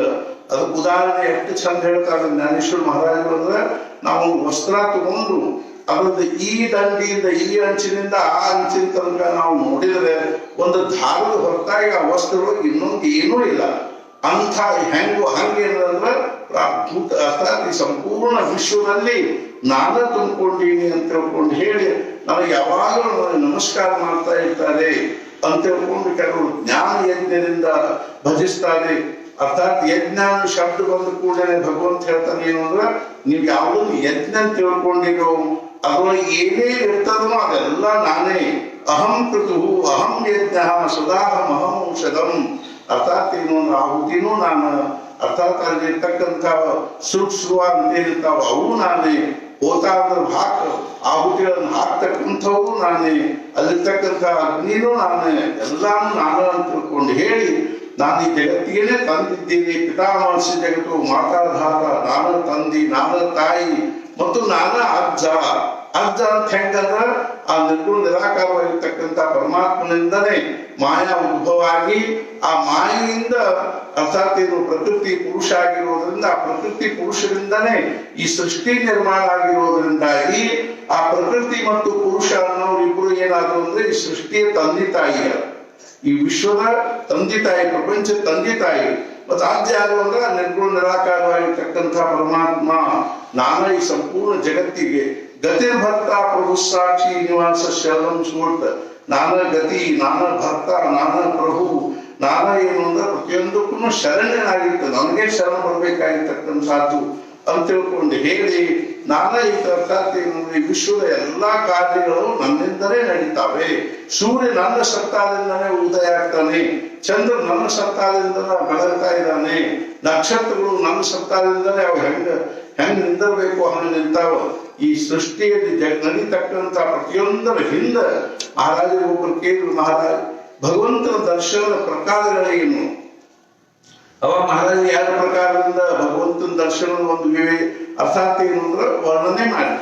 ಒಂದೇನು ಅಂದ್ರೆ ನಾನು ಹೇಳಿದ ಈ ವಿಷಯವನ್ನು ಪ್ರವಚನದಲ್ಲಿ ಸಂಕ್ಷಿಪ್ತವಾಗಿ ಹೇಳ್ತೇನೆ. ಏನು ಅಂದ್ರೆ ಭಗವಂತನ ದರ್ಶನ ಆಗ್ಬೇಕು ಅಂದ್ರೆ ಏನಾಗ್ತದೆ ಅನ್ನೋ ದೃಷ್ಟಿಯಿಂದ ದರ್ಶನದ ಮೊದಲನೇ ಇದು ಏನು ಅಂದ್ರೆ ಡೈಮೆನ್ಷನ್ ಏನು, ಭೂಮಿಕಾ ಏನು ಅಂದ್ರೆ ಆಯಾಮ ಏನು ಅಂದ್ರೆ ಕನಸಿನಲ್ಲಿ ಭಗವಂತನ ದರ್ಶನ ಆಗುವುದು ಏನದನು ಅದು ಮೊದಲನೇ. ಅದಕ್ಕಿಂತಲೂ ಶ್ರೇಷ್ಠವಾದ ಯಾವುದು ಅಂದ್ರೆ ಧ್ಯಾನದಲ್ಲಿ ಭಗವಂತನ ದರ್ಶನ ಆಗ. ಕನಸಿನಲ್ಲಿ ನಿನ್ನ ರಾತ್ರಿ ಭಗವಂತನ ಕಂಡ, ಅರ್ಥಾತ್ ನನಗೆ ಭಗವಂತನ ದರ್ಶನ ಆಯ್ತು ಅಂತಂದ್ವಿ. ಆದ್ರೆ ಕನಸಿನೊಳಗಿನ ಭಗವಂತ, ಸ್ವಪ್ನದಲ್ಲಿಯ ಭಗವಂತ ಜಾಗೃತ ಅವಸ್ಥೆಯಲ್ಲಿಯ ಪ್ರಶ್ನೆಗಳನ್ನು ಬಗೆಹರಿಸಂಗಿಲ್ಲ. ಅಂದ್ರೆ ಸ್ವಪ್ನದೊಳಗಿನ ದರ್ಶನ ವ್ಯರ್ಥ ಏನು ಅಂದ್ರೆ ವ್ಯರ್ಥ ಅಲ್ಲ. ಮತ್ತೇನು ಅಂದ್ರೆ ನಮ್ಮ ಸಾಧನೆಯ ಒಂದು ಮಾರ್ಗದಲ್ಲಿ ಅದೊಂದು ಮೈಲ್ ಸ್ಟೋನ್ ಇದ್ದಾವೆ. ಮೊದಲನೇ ಮೈಲ್ ಸ್ಟೋನ್ ಏನಪ್ಪಾ ಅಂದ್ರೆ ಕನಿಷ್ಠ ಯಾವಾಗಾರು ನಮ್ಮ ಕನಿಷ್ಠನೊಳಗೆ ನಾವು ಜಪ ಮಾಡಿದಂಗ, ಅಥವಾ ನಾವು ಹೆಬ್ಬಳ್ಳಿಗೆ ಬಂದಂಗ, ಗೋಂದಾವಳಿ ಹೋದಂಗ, ಸಜ್ಜನಗಢಕ್ಕೆ ಹೋದಂಗ, ಪಂಢರಪುರಕ್ಕೆ ಹೋದಂಗ, ಅದೇ ರೀತಿಯಾಗಿ ನಮ್ಗೆ ಯಾರಾದ್ರೂ ಮಹಾರಾಜರ ದರ್ಶನ ಆದಂಗ ಅಂತೇನು ಆಗ್ತದನೋ ಅದು ಒಂದು ಹಂತ, ಒಂದು ನಮ್ಮ ಅಂತಃಕರಣದಲ್ಲಿ ಅರ್ಥಾತ್ ಅಂದ್ರೆ ಅಧ್ಯಾತ್ಮದ ಪರಮಾರ್ಥದ ಭಾವಗಳು ತುಂಬಿಕೊಳ್ತೇವ, ಅಧ್ಯಾತ್ಮ ಭಾವ ತುಂಬಿಕೊಳ್ತೇವ ಅನ್ನುವಂಥದ್ದು ಲಕ್ಷಣ. ಇದೇನು ಪರಮೋಚ್ಚ ಲಕ್ಷಣ ಅಲ್ಲ. ಇದಕ್ಕಿಂತ ಶ್ರೇಷ್ಠ ಲಕ್ಷಣ ಯಾವಾಗಂದ್ರೆ ನಾವು ಯಾವಾಗ ಹಿಂಗೆ ಧ್ಯಾನ ಮಾಡ್ಲಿಕ್ಕೆ ನಾಮಸ್ಮರಣೆ ಮಾಡ್ಲಿಕ್ಕೆ ಕೂಡ್ತೀವೋ ಅವಾಗ ನಮ್ಮ ಮನುಷ್ಯನಲ್ಲಿ ಭಗವಂತನ ದರ್ಶನ ಆಗುವುದೇನದನೋ ಅದಕ್ಕಿಂತ ಶ್ರೇಷ್ಠವಾಗಿರ್ತಕ್ಕಂಥ. ಆಮೇಲೆ ಅದಕ್ಕಿಂತ ಶ್ರೇಷ್ಠವಾಗಿರೋದು ಯಾವುದು ಅಂತಂದ್ರೆ ಅರ್ಥಾತ್ ಕನಸಿನಿಗಿಂತಲೂ ಶ್ರೇಷ್ಠವಾಗಿರೋದು ಸಗುಣ ದರ್ಶನ. ಇಲ್ಲಿ ಇದೇ ನಾವು ಒಳಗ್ ಗುಡಿ ಎಷ್ಟೋ ಮಂದಿ ಹೇಳ್ತಾರೆ, ನಾವು ಗರ್ಭ ಗುಡಿ ಬಂದು ಮುಂದೆ ನಮಸ್ಕಾರ ಮಾಡೋದಾಗ ಒಳಗೆ ಮಹಾರಾಜರು ಕೂತಿದ್ದ ಬೇರೆ. ಅರ್ಥಾತ್ ಏನು ಅಂದ್ರೆ ಮಹಾರಾಜರು ಕೂತ ಇದರಲ್ಲಿ ಆದ್ರೆ ಮಹಾರಾಜರ ಸಗುಣ ಭಾವದಲ್ಲಿ ದರ್ಶನ ಆಗುವುದೇನದನೋ ಕನಸಿನಲ್ಲಿ ದರ್ಶನಗಿಂತಲೂ ಶ್ರೇಷ್ಠ. ಆದ್ರೆ ಸಗುಣ ಭಾವ ದರ್ಶನವೂ ಏನಲ್ಲ ಅಲ್ಲ ಅಂದ್ರೆ ಪರಮೋಚ್ಚ ಅಲ್ಲ. ಒಂದು ವೇಳೆ ಏನು ಅಂದ್ರೆ ಸಗುಣ ಭಾವದಿಂದನೇ ಆತ್ಮಜ್ಞಾನ ಆಗ್ತಿತ್ತು ಅಥವಾ ಎಲ್ಲ ಏನು ಒಂದು ಜ್ಞಾನ ಆಗ್ತಿತ್ತು ಅಂದ್ರೆ ಕೃಷ್ಣ ಪ್ರತ್ಯಕ್ಷ ಮುಂದಿದ್ರು ಅರ್ಜುನನಿಗೆ ಮೋಹ ಯಾಕೆ ಬಂತು ಅನ್ನೋ ಪ್ರಶ್ನೆ ಬರ್ತದೆ.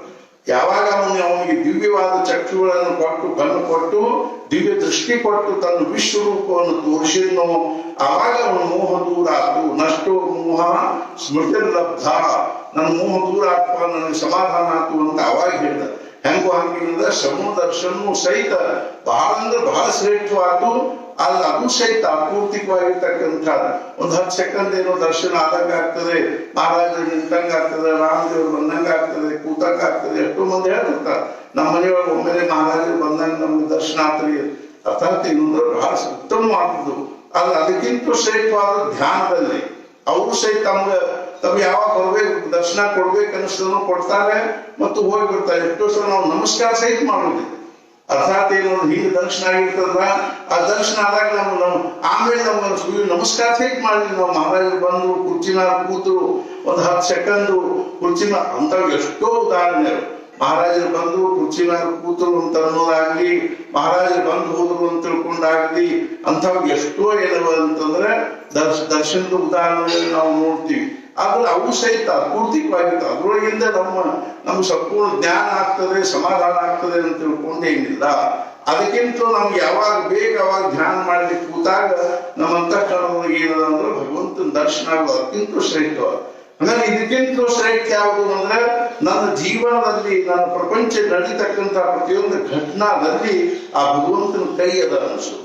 ಅರ್ಥಾತ್ ಏನು ಹಿಂಗಾತ ಅವನ ಇಚ್ಛಾ, ಹಂಗಾತ ಅವನ ಇಚ್ಛಾ ಅಂತ ಅನಿಸೋದೇನದನ್ನು ಇದು ಉತ್ತಮ ದರ್ಶನವಾಗಿರ್ತಕ್ಕಂಥ. ನನ್ನ ಪ್ರಪಂಚದಲ್ಲಿ ನನ್ನ ಜೀವನದಲ್ಲಿ ಪ್ರತಿಯೊಂದು ಘಟನಾದಲ್ಲಿ ಭಗವಂತನ ಕೈ ಅದ, ಮಹಾರಾಜರ ಕೈ ಅದ. ಹಿಂಗಾತ ಮಹಾರಾಜರ ಇಚ್ಛಾ, ಹುಡುಗನ ಪಾಸ್ ಆದ, ಮಹಾರಾಜರ ಇಚ್ಛಾ ಪಾಸ್ ಆದ, ಮಹಾರಾಜರ ಇಚ್ಛಾ. ಅರ್ಥಾತ್ ನಮ್ಮ ಮಗಳಿಗೆ ಗೊತ್ತಾತು ಮಹಾರಾಜರ ಇಚ್ಛಾ, ಇನ್ನೂ ಎಲ್ಲಿ ಗೊತ್ತಾಗಿಲ್ರಿ ಮಹಾರಾಜರ ಇಚ್ಛಾ. ನಂದು ಮೊನ್ನೆ ಒಂದು 2 ಲಕ್ಷ ರೂಪಾಯಿದು ನುಕ್ಸಾನ್ ಆತ್ರಿ ಮಹಾರಾಜರ ಇಚ್ಛಾ, 2 ಲಕ್ಷ ರೂಪಾಯಿ ಲಾಭ ಆತ್ರಿ ಮಹಾರಾಜರ ಇಚ್ಛಾ. ನನ್ನ ಜೀವನದಲ್ಲಿ ಒದಗಿ ಬರ್ತಕ್ಕಂಥ ಪ್ರತಿಯೊಂದು ಘಟನಾದಲ್ಲಿ ಅವ್ರ ಕೈ ಕಾಣಿಸೋದು, ಅವ್ರ ಇಚ್ಛಾ ಅನಿಸೋದು. ನಾನ್ ಮಾಡಿದೆ ಅಂತ ಆತು ಅಂತ ಅನ್ಸಲ್ದನೆ ಮಹಾರಾಜರು ಮಾಡಿದ್ರು ಮಹಾರಾಜರ ಇಚ್ಛಾ, ಹಿಂಗಾತು ಮಹಾರಾಜರ ಇಚ್ಛಾ, ಹಂಗಾತು ಮಹಾರಾಜರ ಇಚ್ಛಾ, ಅನುಕೂಲದ ಮಹಾರಾಜರ ಇಚ್ಛಾ, ಪ್ರತಿಕೂಲದ ಮಹಾರಾಜರ ಇಚ್ಛಾ ಅಂತ ಅನಿಸಿ ಅವರ ಇಚ್ಛಾದೊಳಗನೆ ನನ್ನ ಹಿತ ಅದೇ ಅಂತ ಅನಿಸಿ ಮನಸ್ಸಿನ ಸಮಾಧಾನ ಭಂಗ ಆಗದೆ ಇರೋದಕ್ಕೆ ಏನಂತಾರೆ ಅಂದ್ರೆ ಅದು ಭಗವಂತನ ದರ್ಶನದ ಒಂದು ಅಗದಿ ಉತ್ತಮವಾಗಿರ್ತಕ್ಕಂಥ ಭೂಮಿಕಾ ಅಥವಾ ಒಂದು ಅವಸ್ಥಾ. ಇನ್ನು ಇದಕ್ಕಿಂತ ದೊಡ್ಡ ಅರ್ಥಾತ್ ಏನು ಪರಮೋಚ್ಚ ದರ್ಶನದ ಲಕ್ಷಣ ಏನು ಅಂದ್ರೆ ಮಹಾರಾಜರು ಹೇಳಿದ್ದೇನು ಅಂದ್ರೆ ಪರಮೋಚ್ಚ ದರ್ಶನದ ಲಕ್ಷಣ ಏನು ಅಂದ್ರೆ ಈ ವಿಶ್ವದಲ್ಲಿ ನಡೀತಕ್ಕಂಥ ಪ್ರತಿಯೊಂದು ಘಟನಾದ ಹಿಂದ ಈಶ್ವರಿ ಸತ್ತಾ ಕಾರ್ಯ ಮಾಡ್ಲಿಕ್ಕತ್ತೇವೆ. ಒಮ್ಮೆಲೆ ವಿಪರೀತ ಮಳೆ ಆಗಿಬಿಡ್ತದ, ಭಗವಂತನ ಅದು ಸತ್ತ ಭಗವಂತನ ಒಂದು ಅರ್ಥಾತ್ ಏನು ಸಂಕಲ್ಪದಿಂದ ಆಯಿತು. ಬಿರುಗಾಳ ಬೀಸಿತು, ಭೂಕಂಪ ಆತು, ಅದಾತು ಇದಾತು ಅಂತೀವಿ. ಅರ್ಥಾತ್ ಏನು ಅಂದ್ರೆ ಈ ಕೊರೋನಾ ಅದರ ಹಿಂದೂ ಈಶ್ವರಿ ಸತ್ತಾನ ಕಾರ್ಯ ಮಾಡ್ತಾ ಇದ್ದೀನಿ ಹೊರತು ಅದೇನು ಯಾರ ಕರ್ತೃತ್ವದಿಂದ ಆದದ್ದಲ್ಲ. ಅತಿವೃಷ್ಟಿ ಅನಾವೃಷ್ಟಿ ಆಗಲಿ, ಬರಗಾಲ ಆಗಲಿ, ಅದೇ ರೀತಿಯಾಗಿ ಏನಪ್ಪಾ ಅಂದ್ರೆ ಒಳ್ಳೆ ಸಮೃದ್ಧವಾಗಿರ್ತಕ್ಕಂಥ ಈ ವರ್ಷ ಏನ್ರಿ ಮಳಿ ಬೆಳೆ ಎಲ್ಲ ಅತಿ ಸಮೃದ್ಧವಾಗಿವ ಮಹಾರಾಜ. ಅರ್ಥಾತ್ ಏನಂದ್ರ ಮಹಾರಾಜರ ಇಚ್ಛಾ. ಒಂದಿಷ್ಟು ತಾತ ಸಾಹೇಬರು ಮತ್ತು ಬೆಲ್ಸರವ್ರ ಜೊತೆಗೆ ಊಟಕ್ಕೆ ಕೂತಿದ್ರು. ಊಟಕ್ಕೆ ಕೂತಾಗ ಸರ್ ಅವಾಗ ಚೈನಾ ಯುದ್ಧ ನಡೆದಿದೆ. ಬೆಲ್ಸರವ್ರ ತಾತ ಸಾಹೇಬ್ರನ್ನ ಏನ್ ಕೇಳಿದ್ರು ಅಂದ್ರೆ ಈ ಚೈನಾ ಯುದ್ಧ ಎಂದು ಮುಗೀತದ, ಮಹಾರಾಜರ ಇಚ್ಛಾ ಎಂದ ಆಗ್ತದ ನಾನು ಮುಗೀತದ. ಅರ್ಥಾತ್ ಏನು ಅವ್ರು ಬೆಲ್ಸರವ್ರು ಅಂದ್ರು ಚೈನಾ ಯುದ್ಧಕ್ಕೂ ಮಹಾರಾಜರ ಇಚ್ಛಾಕ್ಕೂ ಸಂಬಂಧ ಏನು. ಅವಾಗ ತಾತ ಸಾಹೇಬರು ಹೇಳಿದ್ರು ಈ ವಿಶ್ವದಲ್ಲಿ ನಡೀತಕ್ಕಂಥ ಪ್ರತಿಯೊಂದು ಘಟನಾದ ಹಿಂದ ಮಹಾರಾಜರದ ಸತ್ತಾ ಕಾರ್ಯ ಮಾಡ್ತಾ ಇದೆ ಅಂತ ಭಗವಂತಂದ ಸತ್ತಾ ಕಾರ್ಯ ಮಾಡ್ತಾರೆ. ಉಪನಿಷತ್ತುಗಳಲ್ಲಿ ಹೇಳ್ತಾರೆ ಭೀಷಾಸ್ಮಾತ್ವಾತಪವತೆ ಭೀಷೋದೇತಿ ಸೂರ್ಯ ಭೀಷಾಸ್ಮಾದಗ್ನಿಶ್ಚೇಂದ್ರಶ್ಚ ಮೃತ್ಯುರ್ಧಾವತಿ ಪಂಚಮಃ. ನಿನ್ನ ಪ್ರವಚನದಾಗ ಹೇಳಿದೆ. ಅರ್ಥಾತ್ ಏನು ಅಂದ್ರೆ ಭಗವಂತನ ಸಂಕಲ್ಪ ಇಲ್ದನೆ, ಅವನ ಆದೇಶ ಇಲ್ದನೆ ನಮ್ಮ ಮೈ ತುಂಬ ನಾವು ಹರಿದಾಡಿದ್ರು ಅದೇನು ಕಡಿದ್ರು. ಭಗವಂತನ ಆದೇಶ ಇತ್ತು ಅಂದ್ರೆ ಅದು ಬರೋಬ್ಬರಿ ಏನಾಗ್ತದೆ ಕಡಿತದೆ. ಒಂದು ಉದಾಹರಣೆ ಹೇಳ್ತೀನಿ ಹೆಂಗಿರ್ತದೆ ಅಂತಂದ್ರೆ ಒಬ್ಬರು ಅರ್ಥಾತ್ ಏನು ಅಂದ್ರೆ ಒಂದು ಸ್ಕೂಟರ್ ಮೇಲೆ ಹೊಂಟಿದ್ರು. ಸ್ಕೂಟರ್ ಮೇಲೆ ಹೊಂಟಾಗ ಒಂದು ಹಾವು ಅರ್ಥಾತ್ ಹೊಂಟಿತ್ತು. ಅವಾಗ ಒಂದು ಹದ್ದೇನದ ಮ್ಯಾಲಿಂದ ಹಾರಿ ಬಂದದ್ದನ್ನ ಅದೇನ್ ಮಾಡ್ತೀವಿ ಅಂದ್ರೆ ಆ ಹಾವನ್ನ ತಗೊಂಡು ಮ್ಯಾಲ ಇವ್ರು ಹೊಂಟಿದ್ರು. ಆ ಹಾವನ್ನ ತಗೊಂಡು ಹೋಗ್ತಿತ್ತು. ಆ ಹಾವು ಅದ್ರ ಬಾಯಾಗಿಂದ ಇದು ಒಬ್ಬನೇ ಇದ್ದವ ಬಾಯಾಗಿಂದ ಬಿತ್ತದ. ಬಿದ್ದ ಕೂಡಲೇ ಅದು ಸ್ಕೂಟರ್ ನಿಂದಿಸ್ಕೊಂಡು ನಿಂತಿದ್ದ. ಒಂದು ಸ್ಕೂಟರ್ ಮಗ್ಗಿಗೆ ಬಿತ್ತು, ಅವನ ಕಾಲಿಗೆ ಕಚ್ಚಿತು, ಸತ್ತು. ಅರ್ಥಾತ್ ಏನು ಅಂತಂದ್ರೆ ಈಗ ಮೃತ್ಯುನು ಸಹಿತ ಭಗವಂತನ ಆದೇಶ ಆದಾಗನೇ ಬರ್ತದೆ. ಇಬ್ರು ಸ್ಕೂಟರ್ ಮೇಲೆ ಹೊಂಟಾಗ ಒಂದು ಜೋರಲೆ ಮಳೆ ಬರ್ಲಿಕ್ಕತ್ತಿತ್ತು, ಗಿಡದ ನಿಂತಿದ್ರು, ಒಂದು ಟೊಂಗಿ ಮುರಿದು ಬಿದ್ದು ಹಿಂದಿನ ಅವನು ಸತ್ತ, ಮುಂದಿನ ಅವನು ಉಳಿದ. ಇಂಥ ಎಷ್ಟೋ ಘಟನೆಗಳನ್ನು ನಾವು ನೋಡ್ತೀವಿ ಏನು ಅಂದ್ರೆ ಮೃತ್ಯುಧಾವತಿ ಪಂಚಮಃ. ಆ ಭಗವಂತನ ಆದೇಶದಿಂದ ಯಾರನ್ನು ಮೃತ್ಯು ಸ್ಪರ್ಶ ಮಾಡ್ಲಿಕ್ಕೆ ಶಕ್ತಿ ಇಲ್ಲ. ಅವ ಭಗವಂತನ ಆದೇಶದಿಂದ ಅಥವಾ ಅವನ ಸತ್ತಾದಿಂದನೇ ಈ ವಿಶ್ವದ ನಡೀತಕ್ಕಂಥ ಪ್ರತಿಯೊಂದು. ಒಂದು ಉದಾಹರಣೆ ಹೇಳಬೇಕು, ಮೊನ್ನೆ ನಾನು ಹೇಳಿದೆ, ತಾತ್ಯಾ ಸಾಹೇಬರು ಹಾಸ್ಪಿಟಲ್ ನಲ್ಲಿ ತೀರ್ಕೊಂಡ್ರು. ಪ್ರೋಸ್ಟೇಟ್ ಅಂತ ಆಪರೇಷನ್ ಆಗಿತ್ತು. ಅವಾಗ ಇನ್ನೂ ಇಷ್ಟೊಂದು ಆಪರೇಷನ್ ಸುಧಾರಿಸಿದ್ದಿಲ್ಲ. ಅವಾಗ ಪ್ರೋಸ್ಟೇಟ್ ಆಪರೇಷನ್ ಆಗಿತ್ತು. ಅವಾಗ ಅವರು ತೀರ್ಕೊಂಡು ಕೂಡಲೇ ಅವರು ಕಾಶಿಕರನ್ನು ಅವ್ರ ಮನೆಯವರಿಗೆ ಏನಾಗಿತ್ತು ಅಂದ್ರೆ ಬಿದ್ದು ಕಾಲು ಪೆಟ್ಟಾಗಿ ಕಾಲು ಫ್ರಾಕ್ಚರ್ ಆಗಿತ್ತು. ಹಿಂಗಾಗಿ ಅವ್ರನ್ನ ಯಾರು ಹಾಸ್ಪಿಟ್ಲಿಗೆ ಕರ್ಕೊಂಡು ಬಂದಿದ್ದಿಲ್ಲ. ಆಮೇಲೆ ಹೋಗಿ ಹೇಳಬೇಕಾಗಿತ್ತು. ಹೋಗಿ ಹೇಳಿದ ಕೂಡಲೇ ಅವ್ರು ಹೋಗಿ ಅಗದಿ ಸಂಕೋಚ ಇದರಿಂದ ಹೆಂಗೆ ಹೇಳಿ ಅನ್ಕೋತ ಹೋಗಿ ನಮಸ್ಕಾರ ಮಾಡಿದ್ರು. ನಮಸ್ಕಾರ ಮಾಡಿಕೊಂಡು ಹೆಂಗಿದ್ದಾರ ಅಂತೆ ಅಂದ್ಕೂಡಲೇ ಅವರು ನಿವಾಸನ ನೀರು ತಂದು ಹೇಳಿದ್ರು. ಇಲ್ಲ ಅವ್ರ ಮಹಾರಾಜರ ಶ್ರೀಚರಣಗಳಲ್ಲಿ ಅವ್ರು ಏನಾದ್ರು ಅಂತ ಸೇರಿದ್ರು. ಅಂದ್ಕೂಡಲೇ ಒಂದು ಕ್ಷಣ ಅವ್ರ ಮನಸ್ಸಿಗೆ ಧಕ್ಕೆ ಆಗಿ ಅವ್ರಂದ್ರು, ಒಂದು ಕ್ಷಣ ಅವ್ರ ಮನಸ್ಸಿಗೆ ಆಘಾತ ಆದಂಗಾತು. ಮರುಕ್ಷಣದಾಗ ಅವ್ರ ಬಾಯಿಗೆ ಏನ್ ಬಂತು ಅಂದ್ರೆ ಮಹಾರಾಜರ ಇಚ್ಛಾ. ಅಂದ್ಕೂಡಲೇ ಮಹಾರಾಜರ ಇಚ್ಛಾ ಅರ್ಥಾತ್ ಏನು ಅಂದ್ರೆ ಮೊನ್ನೆ ಅದನ್ನ ಹೇಳಿದೆ, ನಮ್ಮ ವಿಲಾಸ್ ಮಾಮ ಅಂತ ತಿಳ್ಕೊಂಡಿದ್ದಾರೆ. ವಿಲಾಸರಾವ್ ಕುಲಕರ್ಣಿ ಅಂತ ಅವ್ರ ಹೆಂಡತಿ ಗೀತಾ ಕುಲಕರ್ಣಿ ಅವ್ರ ಟೆಲಿಫೋನ್ ನೌಕರಿ ಮಾಡ್ತಾರೆ. ನಾವು ಬೆಳಗಾವಿ ಹೋದಾಗೆಲ್ಲ ಭೇಟಿ ಆಗ್ತಿರ್ತಾರೆ. ಅವ್ರ ಮಗ ತೀರ್ಕೊಂಡು ಇಬ್ಬರು ಗಂಡಸ ಮಕ್ಕಳು ಸಣ್ಣವ್ರು ತೀರ್ಕೊಂಡು ಕೂಡ ನಾನು ಅವತ್ತು ಅವ್ರಿಗೆ ಏನು ಫೋನ್ ಮಾಡಿ ಮಾತಾಡಲಿಲ್ಲ. ಮರುದಿವ್ಸನೂ ಮರುದಿವ್ಸ ನಾನು ಮಾತಾಡಿದ ಕೂಡ ಅವ್ರು ಒಂದೇ ಮಾತು ಹೇಳಿದ್ರು, ಭಗವಂತನ ಇಚ್ಛಾ ಆಗಲಿ ಮಹಾರಾಜರ ಇಚ್ಛಾ ಆದ್ರೆ ನಮ್ಗೆ ಅದನ್ನ ದುಃಖ ತಡ್ಕೊಳ್ಳೋ ಹಂಗ ನೀವು ಆಶೀರ್ವಾದ ಮಾಡ್ರಿ ಅಂತ. ನಮ್ಗೆ ಆ ದುಃಖವನ್ನು ತಡ್ಕೊಳ್ಳೋ ಹಂಗ, ಆ ದುಃಖ ತಡ್ಕೊಳ್ಳೋ ಶಕ್ತಿ ಕೊಡ್ರಿ ಅಂತ. ನಿಜವಾಗಿ ನನಗೆ ಬಹಳ ಚಲೋ ನಾನು ಹೇಳಿದ, ನಿಜವಾಗಿ ನನಗೆ ಬಹಳ ಮನಸ್ಸಿಗೆ ಇದು ಆಯ್ತು ನೋಡ್ರಿ. ನೀವು ಮಾತಾಡಿದ ನೀವು ನಿಮ್ ಭಾವನಾ ನೋಡಿ ನನಗೆ ಬಹಳ ಸಮಾಧಾನ ಆಯ್ತು ಅಂತ ತಿಳ್ಕೊಂಡೆ. ನಾವು ಅಷ್ಟೇ ಕೇಳ್ಬೇಕೆ ಹೊರತು ಮಹಾರಾಜ ಹೆಂಗ್ ಮಾಡಿದ್ರು, ಮಹಾರಾಜ ನಮ್ ಕಡೆ ಲಕ್ಷ್ಯ ಇಲ್ಲೇನು, ಮಹಾರಾಜ ನಮ್ಮ ಬಗ್ಗೆ ಇಷ್ಟ್ಯಾಕ ಮಹಾರಾಜರು ಉಪೇಕ್ಷೆ ಮಾಡಿದ್ರು ಹಂಗ ಹಿಂಗ. ಅದಕ್ಕೆ ಎಷ್ಟೋ ಜನರು ನಾವು ನೋಡ್ತೀವಿ ಏನಂದ್ರೆ ಅಗ್ದಿ ಪ್ರಿಯ ವ್ಯಕ್ತಿಯ ಮರಣ ಆದ ಕೂಡಲೇ ಜಗತ್ತಿನ ಮಹಾರಾಜರೇ ಇಲ್ಲ ಅಂದ್ರೆ ಮಹಾರಾಜರೇನು ಅಂತಂದ್ರೆ ಇವ್ರ ಪ್ರಿಯ ವ್ಯಕ್ತಿಯನ್ನ ಸಂರಕ್ಷಣೆ ಮಾಡೋದು ಒಂದೇ ಅವ್ರಿಗೇನು ಅವ್ರ ಕಡೆ ಮಹಾರಾಜ ಕಡೆ ಲಕ್ಷ್ಯ ಇರಂಗಿಲ್ಲ. ಆದ್ರೆ ಇವ್ರೇನಂದ್ರೆ ಇನ್ನು ಮುಂದೆ ಜಪಮಾಲಿ ತಗೊಳ್ಲಿಲ್ಲ, ಜಪಮಾಲಿ ಹೋಗದವ್ರನ್ನು ನೋಡಿ ನಾವು. ಅರ್ಥಾತ್ ಏನು ಅಂದ್ರೆ ನಾವಿಲ್ಲಿ ಜಪಾನ ಮಾಡುವುದಿಲ್ಲ. ಅವ್ರು ನಮ್ಗೆ ಇವ್ರಿಂತ ನಮ್ಮ ಮನುಷ್ಯನ ಹೆಂಗ್ ತಗೊಂಡು ಹೋದ್ರು ಮಹಾರಾಜರು. ಅರ್ಥಾತ್ ಅವ್ರು ಯಾಕೆ ಹೋಯ್ತಾರ, ಅವ್ರ ಪ್ರಾರಬ್ಧ ಮುಗಿದು ಕೂಡಲೇ ಅವ್ರ ಆಯುಷ್ಯ ಮುಗಿದು ಕೂಡಲೇ ಸಮರ್ಥನ ಕಡೆ ಬರಲಿಲ್ಲ. सरता संचिताचा शेष नाही क्षणाचा अवकाश भरता न भरता निमेष जावेची लागे.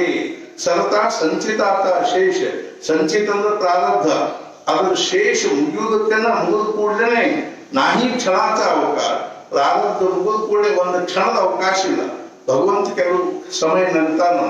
ಒಂದ್ಸರಿ ಒಂದು ಪ್ರಸಂಗ ಹೆಂಗಂತಂದ್ರೆ ಡಾಕ್ಟರ್ ಬಂದು ಕೂತಿರ್ತಾರ, ನೋಡ್ತಿರ್ತಾರೆ, ಟೆಲಿಸ್ಕೋಪ್ ಹಚ್ಚಿ ಏನ್ ಕಾಳಜಿ ಮಾಡ್ಬೇಡ್ರಿ, ನಾನು ಮಾತ್ರೆ ಕೊಡ್ತೀನಿ, ಇಂಜೆಕ್ಷನ್ ಕೊಡ್ತೀನಿ, ಪ್ರಯತ್ನ ಮಾಡ್ತೀನಿ, ಏನ್ ನೀವು ಕಾಳಜಿ ಮಾಡ್ಬೇಡ್ರಿ, ಗಾಬರಿ ಆಗ್ಬೇಡ್ರಿ. ಅರ್ಥಾತ್ ಏನು ಅಂದ್ರೆ ಅವ್ರಿಗೆ ಆರಾಮ ಆಗ್ತದ ಅಂತ ಹೇಳ್ತಿರ್ತಾರೆ. ಅಲ್ಲಿ ಭಗವಂತ ಕೂತಂತಿರ್ತಾನ, ಅಲ್ಲೋ ಹುಚ್ಚ, ನಾನು ಅವ್ನು ಇನ್ನೊಂದು 10 ಶ್ವಾಸ ತಗೊಳ್ಳು, ಅವು ಮುಗಿದೆ ಅಂತ ನಾ ಕೂತೀನಿ, ನಾನು ಕರ್ಕೊಂಡು ಹೋಗ್ಲಿಕ್ಕೆ ಬಂದು ಕೂತೀನಿ, ನೀನೇನ್ ಅವನು ಬದುಕಿಸ್ತೀರಿ ಅಂತ ಭಗವಂತ ನಗ್ತಾನ. ಹೆಂಗೋ ಹಂಗ ಆಯುಷ್ಯ ಮುಗಿದ ಕೂಡಲೇ ನಾವೇನದ ಅಂತಂದ್ರೆ ಹೋಗ್ತಕ್ಕಂಥದ್ದು ಹೆಂಗೋ ಅದಕ್ಕೆ ಅವ್ರು ಏನಂದ್ರು ಅಂದ್ರೆ ಮಹಾರಾಜರ ಇಚ್ಛಾ ಅಂತ. ಆಮೇಲೆ ಮಾತು ಬಹಳ ಚಂದೆ. ಆಮೇಲೆ ಏನಂದ್ರು ಅಂದ್ರೆ ಯಾವ ಮಹಾರಾಜರು ನನ್ನ ಕೈ ಹಿಡಿದು ಈ ಮನೆಯೊಳಗೆ ಕರ್ಕೊಂಡು ಬಂದ್ರು, ಅದ ಮಹಾರಾಜರು ಇವತ್ತು ಅವ್ರ ಕೈ ಹಿಡಿದು ಕರ್ಕೊಂಡು ಹೋದಾಗ ಅದಕ್ಕೆ ನಾ ಚಲೋ ಅಂತ ಹೆಂಗಂದ್ರೆ ಇದು ಕೆಟ್ಟ ಅಂತ ಹೆಂಗ.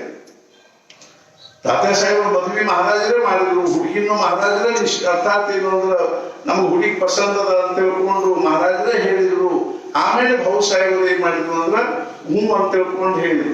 ಗಾಂಧಿ ಅವರು ಭಾವು ಸಾಹೇಬ್ ಪತ್ರ ನಿಮ್ಮ ಮಗನಿಗೆ ನಾವು ನಮ್ಮ ಮಗನ ಕೊಡ್ಬೇಕಂತ ಮಾಡೀವಿ ಅಂತಂದಾಗ ಭಾವು ಸಾಹೇಬರು ಏನಂದ್ರು, ನೀವು ಗುಂಡಾವಲಿ ಹೋಗಿ ಮಹಾರಾಜರು ನಿಮ್ ಹುಡುಗಿನ ತೋರಿಸ್ರಿ, ಮಹಾರಾಜರ ಒಪ್ಪಿಗೆ ಆದ್ರೆ ನಮ್ಗೆ ಒಪ್ಪಿಲ್ಲ. ನೋಡ್ರಿ ಎಂತ ವಿಚಿತ್ರ. ಭಾವು ಸಾಹೇಬರು ನಿಷ್ಠಾ, ಲಕ್ಷಣ ನಿಷ್ಠಾ. ಅರ್ಥಾತ್ ಬೆಳ್ಸರವರಂತೂ ಏನಂತಾರೆ ಅಂದ್ರೆ ನನಗೆ ಭಾವು ಸಾಹೇಬರು ಆದರ್ಶಿದ್ದಾರೆ. ಪ್ರಾಪಂಚಿಕರಾಗಿ ಇದ್ದುಕೊಂಡು ಅರ್ಥಾತ್ ಏನು ಅಂದ್ರೆ ಪ್ರಪಂಚದ ಎಲ್ಲಾ ಪ್ರಕಾರವಾಗಿರ್ತಕ್ಕಂಥ ದುಃಖ ನೋವುಗಳನ್ನ ಶಾಂತವಾಗಿ ಸಮಾಧಾನದಿಂದ ಸಹನೆ ಮಾಡಿಕೊಂಡು ಸಮಾಧಾನ ಎಷ್ಟರಿ ನಮ್ಮ ಬಾಕಿಗೆ ಏನೇನೋ ಬ್ಯಾಡ್ರಿ, ಅಖಂಡ ಸಮಾಧಾನ ಬೇಕು ಮನುಷ್ಯನಿಗೆ. ಸಮಾಧಾನ ಬಿಟ್ಟು ಅಖಂಡ ಸಮಾಧಾನ म्हणजे ಮೂರ್ತಿಮಂತ ಬ್ರಹ್ಮಜ್ಞಾನ ಅಂದ್ರೆ ಮತ್ತೊಂದು ಏನು ದೊಡ್ಡ ಇದು ಅಲ್ಲ. ಬ್ರಹ್ಮಜ್ಞಾನ ಅಥವಾ ಆತ್ಮಜ್ಞಾನ ಅಥವಾ ಅರ್ಥಾತ್ ಏನು ಅಂದ್ರೆ ಸ್ಥಿತ ಪ್ರಜ್ಞಾವಸ್ಥೆ ಅಂದ್ರೆ ಏನು ಅಂದ್ರೆ ಸಮಾಧಾನ. ಎಂಥ ಸಮಾಧಾನ ಅಂದ್ರೆ ನನ್ನ ಸಮಾಧಾನವನ್ನ ಈ ಜಗತ್ತಿನೊಳಗಿನ ಯಾವುದೇ ವಸ್ತು ವ್ಯಕ್ತಿ ಪರಿಸ್ಥಿತಿ ಭಂಗ ಮಾಡ್ಲಿಕ್ಕೆ ಶಕ್ಯ ಇಲ್ಲ ಅನ್ನುವಂಥ ಸಮಾಧಾನಕ್ಕೆ ಸಮಾಧಾನ ಅಂತ ಹೆಸರು. ಅದ ಭಗವಂತ ನಿಜವಾಗಿರ್ತಕ್ಕಂಥ ದರ್ಶನದ ಲಕ್ಷಣ ಅಂತ ಹೇಳ್ತೀನಿ. ಅರ್ಥಾತ್ ಏನು ಅಂದ್ರೆ ಈ ವಿಶ್ವದಲ್ಲಿರ್ತಕ್ಕಂಥ ಪ್ರತಿಯೊಂದು ಘಟನಾದ ಹಿಂದ ಅರ್ಥಾತ್ ಈಶ್ವರಿ ಸತ್ತ ಕಾರ್ಯ ಮಾಡಲಿಕ್ಕತ್ತದೆ ಅಂತ ಅನಿಸೋದು ಆ ಭಗವಂತನ ದರ್ಶನದ ಲಕ್ಷಣ. ಹಂಗೆ ಯಾರಿಗೆ ಅನಿಸ್ತಿತ್ತು ಅಂದ್ರೆ ಬಹುಸಾಹೇಬ್ರಿಗೆ ಅನಿಸ್ತಿತ್ತು. ಬಹುಸಾಹೇಬ್ರಿಗೆ ಒಂದ್ಸಲ ಹರ್ನಿಯಾದ ಬಹಳ ತ್ರಾಸ ಆಗತ್ತ ಕೂಡಲೇ ಒಬ್ಬರು ಡಾಕ್ಟರ್ ಕರೆಸಿದ್ರು, ಗುಜರಾತಿ ಡಾಕ್ಟರ್ ಇದ್ರು ಶಹಾ ಅಂತ. ಅವ್ರು ಬಂದು ನೋಡಿದವರು ಏನಂದ್ರು ಅಂದ್ರೆ ಇವನ್ ಈಗಿಂದೀಗ ಅಡ್ಮಿಟ್ ಮಾಡಿ, ಅರ್ಥಾತ್ ಏನು ಬಹಳ ತ್ರಾಸದ ಇದು ಈಗಿಂದೀಗ ಅಡ್ಮಿಟ್ ಮಾಡಿ ಅಂತ ಅವ್ರು ಹೊರಗೆ ಬಂದು ಬೆಲ್ಸರೆ ಅವ್ರ ಮುಂದೆ ಹೇಳಿದ್ರು. ಬೆಲ್ಸರೆ ಹೇಳಿದ್ರು ಟಾಟಾ ಸಾಹೇಬರು ಅವಾಗ ಇಲ್ಲಿ ಯಾವಾಗಲೇ ಬಂದಿದ್ರು, ಅರ್ಥಾತ್ ಏನು ದತ್ತಾತ್ರೇಯ ಪ್ರತಿಷ್ಠಾಪನಾ ಸಲುವಾಗಿ ರಾಮದೇವ್ ಅಲ್ಲಿ ಯಾವಾಗಲೇ ಬಂದಿದ್ರು. ಅವಾಗ ಬೆಲ್ಸರೆ ಅವ್ರ ಮನೆಯಲ್ಲಿದ್ರು ಬಹುಸಾಹೇಬ್ರ ಜೊತೆಗೆ. ಬಹುಸಾಹೇಬರಿಗೆ ಬಹಳ ತ್ರಾಸಗಳು ಅಂತ ತಿಳ್ಕೊಂಡು ಬೆಲ್ಸರೆ ಅವರಿದ್ರು. ಬಹುಸಾಹೇಬರಿಗೆ ಮಹಾರಾಜರು ಕೇಳಿದ್ರು, ಬಹುಸಾಹೇಬ್ ಹಿಂಗ ಕಲಿಲಿಕ್ಕೆ ಬಂದಾರ ಮತ್ ನಾವು ಹೋಗಿರೇನು. ಅವಾಗ ಬಹುಸಾಹೇಬರು ಹೇಳಿದ್ರು, ಮಹಾರಾಜ್ ನೀವು ಹೋಗಿ ಬಂದೆ ಅಂತೆ, ನಾನು ಆರಾಮ ಇರ್ತೀನಿ, ನೀವು ಹೋಗಿ ಬಂದೆ ಅಂತಂದು ಕೂಡಲೇ ತಾತಾ ಸಾಹೇಬರು ಅರ್ಥಾತ್ ಏನು ಮಹಾರಾಜ ಭೇಟಿ ತಗೊಂಡಿತ್ಲಾಗ. ಅವಾಗ ಅವ್ರು ಹೊರಗೆ ಬಂದು ಬೆಲ್ಸರೆ ಅವ್ರಿಗೆ ಹೊರಗೆ ಏನಂದ್ರು ಅಂದ್ರೆ ಇವ್ರನ್ನ ಈಗಿಂದೀಗ ಅಡ್ಮಿಟ್ ಮಾಡ್ರಿ ಅಂದ ಕೂಡಲೇ ಹೋಗಿ ಆ ಬೆಲ್ಸರೆ ಅವ್ರಿಗೆ ಬಹುಸಾಹೇಬರು ಕೇಳಿದ್ರು, ಡಾಕ್ಟರ್ ಕಾಯ್ ಮನಾಲಿ ಡಾಕ್ಟರ್ ಏನಂದ್ರು ಈಗಿಂದೀಗ ಅಡ್ಮಿಟ್ ಮಾಡ್ರಿ ಅಂದ್ರು. ಅಂದ ಕೂಡಲೇ ಸ್ವಾಮೀಚ ಖಾನಾವರು ಮಹಾರಾಜರ ಕಿವಿ ಮ್ಯಾಲ ಹಾಕಿರಿ ಅಂತೆ. ಮಹಾರಾಜರು ಅವರಿಗೆ ದೇಹದಿಂದ ಇರುವಾಗ ಒಂದು ಮಾತು ಹೇಳಿದ್ರು, ಏನು ಒಂದು ಬಹುಸಾಹೇಬ್ ನಿಮ್ಗೆ ಏನಾದ್ರೂ ಹೇಳಬೇಕಾದ್ರೆ ನನ್ನ ಮುಂದೆ ನಿಂತ ಹೇಳ್ರಿ, ಅದ್ ನನಗೆ ಕೇಳಿಸ್ತದ ಅಂತೆ. ಅರ್ಥಾತ್ ಏನು ಅಂದ್ರೆ ನಮ್ಗೆ ಅದು ಕಲ್ಪನಾನು ಮಾಡ್ಲಿಕ್ಕೆ ಶಕ್ತಿ ಇಲ್ರಿ. ಮಹಾರಾಜರ ಫೋಟೋದ ಮುಂದೆ ನಿಂತು ನಾವು ಹೇಳಬೇಕು, ಅವ್ರಿಗೆ ಅದು ಕೇಳಿಸ್ತದೆ ಅನ್ನೋದು ನಿರ್ಣಯ ಏನಾದ್ರು ಮಾಡ್ಬೇಕು, ಅದು ಅವ್ರಿಗೆ ಬಿಟ್ಟ ವಿಷಯ. ಆದ್ರೆ ಅವ್ರಿಗೆ ಅದು ಕೇಳಿಸ್ತದೆ ಅನ್ನುವಂಥದ್ದು ನಮ್ಮ ತಲೆಯಾಗ ಬರ್ಲಿಕ್ಕೆ ಶಕ್ತಿ ಇಲ್ಲ. ಅವಾಗ ಅವ್ರು ಬೆಳೆಸೋರಿಗೆ ಆಶ್ಚರ್ಯ. ಅಂದ್ರೆ ಹೋಗಿ ಮಹಾರಾಜ ಫೋಟೋದ ಮುಂದೆ ಅಂತ ಹೇಳಿದ್ರೆ ಏನಾಗ ಮುಂದೆ ಈಗಿಂದ ಅಡ್ಮಿಟ್ ಮಾಡ್ರಿ ಅಂದ್ರೆ ನಾವೇನ್ ಮಾಡ್ತಿದ್ವಿ, ಬಟ್ ಒಂದು ಟ್ಯಾಕ್ಸಿ ಮಾಡ್ರಿ, ಕಾರ್ ತಗೊಂಡ್ಬರ್ರಿ, ಕರ್ಕೊಂಡು ಹೋಗೋಣ, ಡಾಕ್ಟರ್ ಇದ್ದಾರ ಇದು ನೋಡ್ರಿ, ಫೋನ್ ಮಾಡ್ರಿ, ನಾವು ಬರ್ಲಿಕ್ಕತ್ತೀವಿ ಹಂಗ ಹಿಂಗ ಏನಾದ್ರು ಹೊರಪಡಿಸ್ತಿದ್ವಿ. ಬಹುಶಃ ಏನೂ ಇಲ್ಲ, ಶಾಂತವಾಗಿ ಹೇಳಿದ್ರು. ಅಲ್ಲಿ ಸ್ವಾಮೀಚ ಖಾನಾವ್ರ ಹಾಲ ಮಹಾರಾಜ ಕಿವಿ ಮಾಲ್ ಹಾಕಿ ಅಂದ್ಕೊಂಡು ದರ್ಶನರು ಹೋಗಿ ಈಗ ಹನ್ಯಾದ್ದು ತೋರಿಸ್ಲಿಕ್ಕೆ ನೋಡ್ಲಿಕ್ಕೆ ಡಾಕ್ಟರ್ ಬಂದಿದ್ರು. ಅವರು ಈಗಿಂದೀಗ ಅವ್ರನ್ನ ಕರ್ಕೊಂಡು ಬಂದು ಅಡ್ಮಿಟ್ ಮಾಡ್ರಿ ಅಂತ ಹೇಳ್ಯಾರೆ ಅಂತ ಮಹಾರಾಜ ಫೋಟೋದ ಮುಂದೆ ನಿಂತು ಬಂದು ಹೇಳಿ ಒಳಗ್ ಹೋದ್ ಕೂಡ ಬಹುಸಾಹೇಬ್ ಏನಂದ್ರು, ಮಹಾರಾಜ ಹೇಳಿದ್ರಿಲ್ಲೋ ಹೇಳಿದೆ, ಮಗ ಅಂಚೆ ಕಾಮ ಸಾಧ್ಯ ನಮ್ ಕೆಲಸ ಮುಗೀತು ಅಂತ ಕಲ್ಪನಾ ಮಾಡಿ. ಮುಂದೆ ಏನೂ ಮಾಡೋ ಹೊರಪಡಿ ಏನಿಲ್ಲೇ ಇಲ್ಲ. ಮುಂದೆ ಅವ್ರಿಗೆ ಏನ್ ಮಾಡ್ಬೇಕು ಮಾಡ್ತಾರೆ. ಮಕ್ಕಳು ಮನೆಯೊಳಗೆ ಏನಂತಾರ, ಅಪ್ಪ ನನಗೆ ನಾಳೆ ಶಾಲೆಗೆ ಬರೋ ಮುಂದ 500 ರೂಪಾಯಿ ತಗೊಂಬ ಅಂತ ಹೇಳಿ ಮಾಸ್ತರ್ ಏರ್ಪೋರ್ಟ್ ಪಿಕ್ನಿಕ್ ಕರ್ಕೊಂಡು ಟ್ರಿಪ್ ಕರ್ಕೊಂಡು ಹೊಂಟಾಗ ಅದಕ್ಕೆ 500 ರೂಪಾಯಿ ತಗೊಂಬ ಅಂತ ಹೇಳ್ಯಾರ ಅಂತ ಆ ಹುಡುಗ ಅವ್ರ ಅಪ್ಪನ ಮುಂದೆ ನಿಂತು ಹೇಳಿ ಓಡಿ ಹೋಗ್ಬಿಡ್ತಾನ. ಕೊಡ್ತೀನಿ ಇಲ್ಲ ಅಂತ ಸಹಿತ ಅದನ್ನು ಕೇಳುದಿಲ್ಲ ಅವ. ನಾ ಕೊಡ್ತೀನಿ ಅಥವಾ ಕೊಡಂಗಿಲ್ಲ ಅಪ್ಪ ಅಂದದನ್ನ ಕೇಳುದಿಲ್ಲ. ಅಪ್ಪನ ಕಿವಿ ಮೇಲೆ ಹಾಕಿಬಿಟ್ಟು ಹೋಗ್ತಾನ ಕೆಲಸ. ಹೆಂಗು ಹಂಗ ಬಹುಸಾಹೇಬ್ರ ಭಾವನಾ ಇದೆ. ಸ್ವಾಮೀಚ ಖಾನಾವ್ರ ಹಾಗ ಅನ್ಕೂಡಿ ಕಿವಿ ಮೇಲೆ ಹಾಕಿದ್ರು. ಹಾಕಿ ಒಳಗೆ ಬಂದ ಕೂಡಲೇ ಮಹಾರಾಜ ಹೇಳಿದ್ರೆ ಮುಗೀತು, ನಮ್ ಕೆಲಸ ಮುಗೀತು. ಅರ್ಥಾತ್ ನಮ್ಗೆ ಇನ್ನೇನು ಅದು ಚಿಂತಿಲ್ಲ. ಏನ್ ನಿಷ್ಠಾ, ಏನ್ ಭಾವನಾ. ಅರ್ಥಾತ್ ಈಶ್ವರಿ ಸತ್ತಾ ಒಂದಿದೆ, ಅಖಂಡವಾಗಿ ಈಶ್ವರಿ ಸತ್ತಾ ಅದು ನಮ್ಮ ಭಾವನೆಗಳ ಜೊತೆಗೆ ಸ್ಪಂದಿಸ್ತದೆ. ನಮ್ಮ ಅಂತಃಕರಣದ ಭಾವಗಳನ್ನು ಅದು ಕೇಳ್ತದೆ, ತಿಳ್ಕೊಳ್ತದೆ. ಅದು ನಮಗೆ ಅದರಲ್ಲಿ ಏನದ ದಯಾ ಅದ, ಪ್ರೇಮದ, ಕರುಣಾ ಅದ. ಅದು ನಮ್ಮ ಜೀವನದ ಪ್ರತಿಯೊಂದು ಘಟನೆಗಳಲ್ಲಿ ಅದರದ್ದೇ ಸತ್ತ ಕಾರ್ಯ ಮಾಡ್ಲಿಕ್ಕೆ ನನ್ನ ಎದುರು ನನ್ನ ಕಲ್ಯಾಣ ಅದ, ಎದುರು ನನ್ನ ಅಕಲ್ಯಾಣ ಅದ, ಎದುರು ನನ್ನ ಹಿತ ಅದ, ಎದುರು ನನ್ನ ಅಹಿತ ಅದ ಅನ್ನೋದು ಅದು ತಿಳಿತದೆ. ಅದು ನನಗೆ ಎಷ್ಟ ಪ್ರತಿಕೂಲ ಅನಿಸಿದ್ರು ಅದ್ರೊಳಗೆ ನನ್ನ ಹಿತ ಇದ್ರ ಆ ಅರ್ಥಾತ್ ಏನು ಅಂದ್ರೆ ಪರಮಾತ್ಮ ಸ್ವರೂಪ ಏನೋ, ಸದ್ಗುರುಗಳಂತ ಏನೋ ಸ್ವರೂಪದನೋ ಅದು ನಮ್ಮ ಅದೇ ಪರಿಸ್ಥಿತಿ ಒಳಗನೆ ಇರ್ತದೆ. ಮಹಾರಾಜ ಹೇಳಿದ್ರು, ಈಗ ಜನರು ಬಂದು ನನ್ಗೆ ಏನದ ಮಹಾರಾಜ್ ನನ್ಗೆ ಮಕ್ಕಳಿಲ್ಲ, ಮಕ್ಕಳು ಕೊಡ್ಲಿ ಅಂತಾರೆ, ನೌಕರಿ ಇಲ್ಲ, ನೌಕರಿ ಕೊಡ್ಲಿ ಅಂತಾರೆ, ಅರ್ಥಾತ್ ಅದಿಲ್ಲ ಇದಿಲ್ಲ ಕೊಡ್ಲಿ ಅಂತ. ನಾನು ಅವಾಗ ಮಹಾರಾಜ್ ಏನಂದ್ರು ಅಂದ್ರೆ ಅದ್ರೊಳಗೆ ಅವನಿಗೆ ಹಿತ ಅದನೋ ಇಲ್ಲೋ ಅನ್ನೋದನ್ನ ನೋಡಿ ಅವ್ನಿಗೆ ಹಿತ ಅದಿತ್ತಂದ್ರೆ ಮಾತ್ರ ಕೊಡ್ತೀನಿ, ಇಲ್ಲದೆ ಕೊಡಂಗಿಲ್ಲ. ಅದರಿಂದ ಅವ್ನು ಏನ್ ಮಾಡ್ಬೋದು ಅಂದ್ರೆ ಮಹಾರಾಜರಿಗೆ ಆಗ್ರಹ ಮಾಡ್ಬೋದು, ಅವನ ಆಗ್ರಹ ಮಾಡಿದ್ರು ಕೊಡುವುದಿಲ್ಲ. ಆಮೇಲೆ ಅವನಿಗೆ ಬೇಜಾರಾಗಬಹುದು, ಬೇಜಾರಾದ್ರೂ ಕೊಡುವುದಿಲ್ಲ. ಅವನಿಗೆ ಸಿಟ್ಟು ಬರಬಹುದು, ಸಿಟ್ಟು ಬಂದ್ರೂ ಕೊಡುವುದಿಲ್ಲ. ಅವನನ್ನು ದ್ವೇಷ ಮಾಡಬಹುದು, ಆದ್ರೂ ಕೊಡುವುದಿಲ್ಲ. ಅವನಿಗೆ ಅದರ ಹಿತ ಇಲ್ಲ ಅಂತಿತ್ತು ಅಂದ್ರೆ ಅವನಿಗೆ ನಾನು ಏನ್ ಮಾಡಿದ್ರು ಕೊಡುವುದಿಲ್ಲ. ಅದ್ರೊಳಗೆ ಅವನಿಗೆ ಹಿತ ಇತ್ತು ಅಂದ್ರೆ ಅವ್ನು ಕೇಳೋ ಕಾರಣನೇ ಇಲ್ಲ. ನಾನು ಹಂಗ ಕೊಟ್ಬಿಡ್ತೀನಿ. ನಾವು ಮಹಾರಾಜರ ಮುಂದೆ ಮಹಾರಾಜ ನಮ್ದು ಅಕಲ್ಯಾಣ ಮಾಡಲಿ ಅಂದ್ರೆ ಮಹಾರಾಜರು ಏನಂತಾರೆ ಅಂದ್ರೆ ನಾನು ಕರ್ತುಂ ಅಕರ್ತುಂ ಅನ್ಯಥಾ ಕರ್ತುಂ ಸಾಮರ್ಥ್ಯದ ನನ್ನ ಕಡೆಗೆ ನಾನು ಬೇಕಾದ್ದು ಮಾಡಬಲ್ಲೆ, ಆದ್ರೆ ಯಾರೂ ನಾನು ಅಕಲ್ಯಾಣ ಮಾಡ್ಲಿಕ್ಕೆ ಶಕ್ಯ ಇಲ್ಲ ಅಂತ ನಮ್ಗೆ ಒಂದ್ ವೇಳೆ ಭಾವನಾ ಇದ್ದಿದ್ರೆ, ನಮ್ಗೆ ನಿಷ್ಠಾ ಇದ್ದಿದ್ರೆ, ನಮ್ಗಂತ ಒಂದು ಶ್ರದ್ಧಾ ಇದ್ದಿದ್ರೆ ಮಹಾರಾಜರು ಇವತ್ತು ನಮ್ಮನ್ನು ಯಾವ ಪರಿಸ್ಥಿತಿ ಒಳಗೆ ಇಟ್ಟಾರೋ ಆ ಪರಿಸ್ಥಿತಿ ಒಳಗೆ ನಮ್ಗೆ ಸಮಾಧಾನದಿಂದ ಇರ್ಲಿಕ್ಕೆ ಆಗ ನಮ್ಗೆ ಏನಿಲ್ಲ ಅಂದ್ರೆ ಬರೀ ಚಡ್ಪಡಿ. ನಾನು ಮೊನ್ನೆ ಒಂದು ಉದಾಹರಣೆ ಹೇಳಿದೆ. ಒಂದ್ ದಿವಸ ದರ್ಸರಿ ಅವರು ಬೆಳಗ್ಗೆ 7:30 ಕಾಲೇಜ್ಗೆ ಹೋಗ್ತಿದ್ರು. ಕಾಲೇಜ್ಗೆ ಹೋಗ್ಬೇಕಾದ್ರೆ ಮಹಾರಾಜ ನಮಸ್ಕಾರ ಮಾಡಿ ಹೋಗ್ತಿದ್ರು. ಮಹಾರಾಜ ಯಾರಾದ್ರೂ ಬಂದಿದ್ರ ಭೇಟಿ ತಕೊಂಡು ಕೂತಿರ್ತಿದ್ರು. ಇಲ್ಲೇನೋ ತಪ್ಪಿ ನಾನು ಕೆಲಸ ಹೋಗಿರ್ತೀವಿ, ನಾವಾಗಿ ನಮ್ಮ ಮಾವು ತಾತೆ ಸಾಹೇಬ್ರು ಅವಾಗ ಯಾರೋ ಒಬ್ರು ಏನೋ ಒಂದು ಕೇಳಿ ಬಂದಾಗ ಮಹಾರಾಜರನ್ನ ಅರ್ಥಾತ್ ಭೇಟಿನ ತಾತೆ ಸಾಹೇಬ್ರು ಕೂತಾಗ ದರ್ಸರಿ ಅವ್ರು ಬಂದು ನಮಸ್ಕಾರ ಮಾಡಿ ನಾನು ಕಾಲೇಜ್ ಹೊಂಟೀನಿ ಅಂತ. ಮಹಾರಾಜರು ಬಂದು ನಮಸ್ಕಾರ ಮಾಡಿದ ಕೂಡಲೇ ಮಹಾರಾಜರು ಏನ್ ಕೇಳಿದ್ರು, ಕೇಶವರಾವ್ कसं काय आहे, कसं चाललेलं आहे, ಹೆಂಗ ನಡೆದ ಅಂತ ಕೇಳಿ. ದಸರಿಗೆ ಆಶ್ಚರ್ಯ ಆಯ್ತು. ಅವ್ರ ಮನ್ಯಾಗ ಇದ್ದೀವಿ, ನಾಳೆ ಬೆಲ್ಸರ್ ಇರ್ತಿದ್ರು, ಕೆಳಗೆ ತಾತೆ ಸಾಹೇಬ್ ಇರ್ತಿದ್ರು. ಅವ್ರ ಮನ್ಯಾಗ ಇದ್ದೀನಿ, ಎಷ್ಟೋ ವರ್ಷ ಅದು ಅವ್ರ ಸಹವಾಸದಲ್ಲಿ ಇದ್ದೀನಿ. ನನ್ನ ಮನೆಯೊಳಗೆ ನನ್ನ ಅಡಿಗೆ ಮನೆಯೊಳಗೆ ಇವತ್ತು ಏನ್ ಅಡಿಗೆ ಮಾಡ್ಯಾರ ಅನ್ನೋ ಸಹಿತ ಕೆಳಗೆ ಮಹಾರಾಜರಿಗೆ ಗೊತ್ತಿರ್ತದೆ.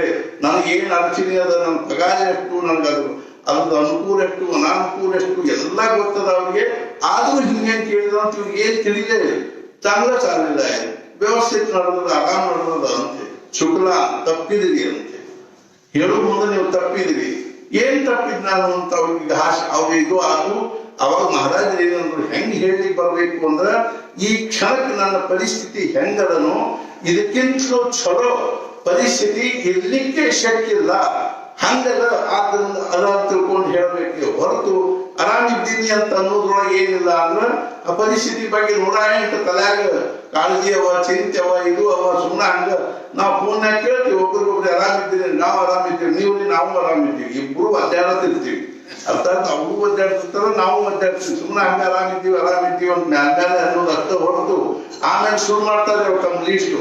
ಹೆಂಡತಿ ಮನೆಯಾಗ ಆರಾಮಿಲ್ಲ, ಮಗ ನಪಾಸ ಅದ, ಮಗಳು ಇನ್ನೂ ಎಲ್ಲೂ ಗೊತ್ತಾಗ್ಬೋದು. ಅರ್ಥಾತ್ ನನಗೂ ಸಹಿತ ಮ್ಯಾಲಿನ ಮೇಲೆ ಯಾವಾಗ ಏನಾದ್ರು ತ್ರಾಸ ಆಗ್ತಿರ್ತದೆ. 108 ಆಮೇಲೆ ಹೇಳ್ತಾರೆ ಮತ್ತೆ ಮ್ಯಾಲಿನ ಆರಾಮಿದ್ದೀವಿ. ಅರ್ಥಾತ್ ಏನು ಅಂದ್ರೆ ಇದಕ್ಕಿಂತಲೂ ಚಲೋ ಪರಿಸ್ಥಿತಿ ಇರ್ಲಿಕ್ಕೆ ಶಕ್ಯ ಇಲ್ಲ. ಅಷ್ಟು ಭಗವಂತ ಏನಂದ್ರೆ ನನ್ನ ಒಂದು ಏನ್ ನನ್ನ ಯೋಗ್ಯತಾ ಏನದನೋ ಅದನ್ನು ಮೀರಿ ಭಗವಂತ ನನಗೆ ಕೊಟ್ಟಾನೆ. ಆದ್ರಿಂದ ನಾನು ಇದಕ್ಕಿಂತಲೂ ಚಲೋ ಪರಿಸ್ಥಿತಿ ಇರ್ಲಿಕ್ಕೆ ಶಕ್ಯ ಇಲ್ಲ ಅನ್ನುವಂಗ ನಾ ಇದ್ದೀನಿ ಅನ್ನೋದನ್ನೇ ಖರೆ ಆರಾಮ ಇದ್ದೀನಿ ಅನ್ನೋದಲ್ಲ. ತಾತ್ಪರ್ಯ ಏನು ಅಂದ್ರ ನನ್ ಹೆಂಗ್ ಇಟ್ಟಾನೋ ಭಗವಂತ ಅದ್ರೊಳಗೆ ನನ್ ಹಿತ ಅಂತ ತಿಳ್ಕೊಂಡು ನಮ್ಗೆ ಅನ್ಸು. ಬಹುಸಾಹೇಬ್ರು ಏನಂದ್ರು ಅಂದ್ರ ಸ್ವರಿಂಚಕಾನ ಅವ್ರ ಕಾಲ ಬೆಲ್ಸರ್ ಹೇಳಿ ಬಂದ ಕೂಡ ಬಹುಸಾಹೇಬ್ ಸ್ವಸ್ಥ ಮಾಡ್ಕೊಂಡ್ರು. ಅರ್ಥಾತ್ ಅವಾಗ ಎಷ್ಟಾಗಿತ್ತು ಅಂದ್ರ 7:30 ಹೊಡೆದಿತ್ತು ಸಾಯಂಕಾಲ. ಅವಾಗ ಮನ್ಯಾಗಿನ ಮಂದಿ ಏನ್ ಅನ್ಲಿಕ್ಕೆ ಹತ್ತದು ಅಂದ್ರೆ ಬಹುಸಾಹೇಬ್ರು ಏನಾಗ್ತದನೋ ಏನೋ ಎಲ್ಲಾರು ಊಟ ಮಾಡ್ರಿ, ಎಲ್ಲಾರು ಊಟ ಮುಗಿಸ್ಕೊಂಡ್ಬಿಡ್ರಿ, ಮುಂದೆ ಭವಿಷ್ಯದಲ್ಲಿ ಏನಾಗ್ತದೋ ಏನು, ರಾತ್ರಿ ಉಳಿತಾರೋ ಇಲ್ಲೋ ಅನ್ನೋ ಮನೆಯೊಳಗೆ ಮಂದಿ ಕಲ್ಪನಾ. ಆಮೇಲೆ ಮುಂದೆ ಮಜಾ ಏನಾಗ್ತದೆ ಅಂದ್ರೆ ಮುಂದೆ 5 ವರ್ಷ ಇದ್ರು ಬಹುಸಾಹೇಬ್. 87ನೇ ವರ್ಷಕ್ಕೆ ಹರ್ನಿಯ ತ್ರಾಸ ಆತು. 92ನೇ ವರ್ಷಕ್ಕೆ ಬಹುಸಾಹೇಬ್ ದೇಹ ಬಿಟ್ಟು. ಅವಾಗ ಬಹುಸಾಹೇಬ್ ಒಂದು 92 ವರ್ಷ ವಯಸ್ಸಾಗಿದ್ದು. ಒಂದು ಕಿವಿ ಕೇಳಿಸ್ತಿತ್ತು, ಒಂದು ಕಿವಿ ಅಪೂಪ ಕೇಳಿಸ್ತಿದ್ದಿಲ್ಲ, ಕಣ್ಣು ಕಾಣಿಸ್ತಿದ್ದಿಲ್ಲ. ಅರ್ಥಾತ್ ಏನು ಅಂದ್ರೆ ಒಂದು ಕಿವಿನೂ ಕಣ್ಣು ಕಾಣಿಸ್ತಿಲ್ಲ, ಎದ್ದು ಕೂಡ್ಲಿಕ್ಕೆ ಬರ್ತಿದ್ದಿಲ್ಲ. 92 ವರ್ಷ ದೇಹದಿಂದ ಅರ್ಥಾತ್ ಅಗ್ದಿ ಅಶಕ್ತ ಆಗಿದ್ರು. ಶ್ರೀರಾಮ್ ಜಯ ರಾಮ್ ಜಯ ಜಯ ರಾಮ್ ಅಂತ 13 ಅಕ್ಷರ ಅಲ್ಲಿಗೆ ಬರ್ತಿದ್ದಿಲ್ಲ ಅವ್ರು. ಆಯಾಸ ಆಗ್ತಿತ್ತವ್ರು. ಶ್ರೀರಾಮ್ ಜಯ ರಾಮ್ ಜಯ ಜಯ ರಾಮ್ ಅಂತ ಅಲ್ಲಿಗೆ ಬರ್ತಿದ್ದಿಲ್ಲ. ಒಂದು ಮಹಾರಾಜರಿಗೆ ಏನಂದ್ರು, ಮಹಾರಾಜ್ ನನಗೆ 13 ಅಕ್ಷರ ಉಚ್ಚಾರ ಮಾಡ್ಲಿಕ್ಕೆ ಆಗುವಂತು. ಅವಾಗ ಮಹಾರಾಜರು ಏನಂದ್ರು ಅಂದ್ರ ಕಾಳಜಿ ಕೊಡ್ಲಕ್ಕ ಏನು ಕಾಳಜಿ ಮಾಡಬೇಡ್ರಿ, ಶ್ರೀರಾಮ್ ಶ್ರೀರಾಮ್ ಅಂದ್ರೆ ಸಾಕು. ಅದ್ರೊಳಗೆ 13 ಅಕ್ಷರ ಬಂದು ಒಂದ್ಸಲ ನಾವು ಬಹುಸಾಹೇಬನ್ನ ಬೆಲ್ಸರವ್ರು ಕೇಳಿದ್ರು, ಬಹುಸಾಹೇಬ್ ನಿಮ್ ಜಪ ಎಷ್ಟಾಗಿದೆ? ಅವಾಗ ಅವ್ರು ಹೇಳಿದ್ರು, ಸ್ವಲ್ಪ ಸ್ವಲ್ಪ ಮಾಡ್ತೀನಿ, ಈವರೆಗೂ 11 ಕೋಟಿ ಜಪ ಆಗ್ಯಾವ ಅಂತ. ಅರ್ಥಾತ್ ಏನು ಅಂದ್ರೆ 11 ಕೋಟಿ ಜಪ ಆಗ್ಯಾವ. ಎಷ್ಟೇ ಜಪ ಮಾಡ್ತಿದ್ರು ಅಂದ್ರೆ ನಾನು ಎಷ್ಟೋ ಸಲ ಅಂತಿರ್ತೀನಿ, ನಮ್ಗೆ ಹೆಂಗ ನಮ್ಮ ಭೂಮಿಕಾ ಅಥವಾ ನಮ್ಮ ಒಂದು ಅರ್ಥಾತ್ ಜೀವನದ ಪದ್ಧತಿನ ಹೆಂಗಿರ್ಬೇಕು ಅಂದ್ರೆ, ಯಾವಾಗ ನೋಡಿದ್ರು ಕೈಯಾಗ ಜಪ ಹಿಡ್ಕೊಂಡು ಕೂತಿರ್ತಾರಿ, ಯಾವಾಗ ನೋಡಿದ್ರು ಜಪ ಹಿಡ್ಕೊಂಡು ಕೂತಿರ್ತಾರ ಅನ್ನೋ ಅಂಥದ್ದು ನಮ್ದು ಜೀವನದ ಒಂದು ಏನಾಗಬೇಕು ಅಂದ್ರೆ ನಮ್ ಸ್ವರೂಪ ಆಗ್ಬೇಕು. ಅಂದ್ರೆ ಮಾತ್ರ ಏನಾದ್ರೂ ಜೀವನದಲ್ಲಿ ಮಹಾರಾಜರು ಮಾತು ಹೇಳಿದ್ರು, ನೀವು ಗುಡ್ಡದಷ್ಟು ಮಾಡಿದ್ರ ಭಗವಂತ ಕಡ್ಡಿಯಷ್ಟು ಸಮಾಧಾನ ಕೊಡ್ತಾನ. ಕಲ್ಪನೆ ಮಾಡಿ ನೋಡು, ನೀವು ಗುಡ್ಡದಷ್ಟು ಮಾಡಿದ್ರೆ ಕಡ್ಡಿಯಷ್ಟು ಸಮಾಧಾನ ಕೊಡ್ತಾನ. ಮತ್ತೆ ಎದಕ್ಕೆ ಮಾಡ್ಬೇಕು? ಇಂಥ ಪದಿಂದ ನೀವು ಅನ್ಬೋದು, ಗುಡ್ಡದಷ್ಟು ಮಾಡಿ ಕಡ್ಡಿಯಷ್ಟು ಪಡ್ಕೊಳ್ಳೋದಾಗ ಏನಾಗ್ತದೆ? ಆದ್ರೆ ಅರ್ಥಾತ್ ಉದಾಹರಣೆ ಹೇಳ್ಬೇಕು ಅಂದ್ರೆ, ಗುಡ್ಡದಷ್ಟು ಅದರ ತೆಗೆದಾಗ ಕಡ್ಡಿಯಷ್ಟು ಬಂಗಾರ ಸಿಗ್ತದೆ.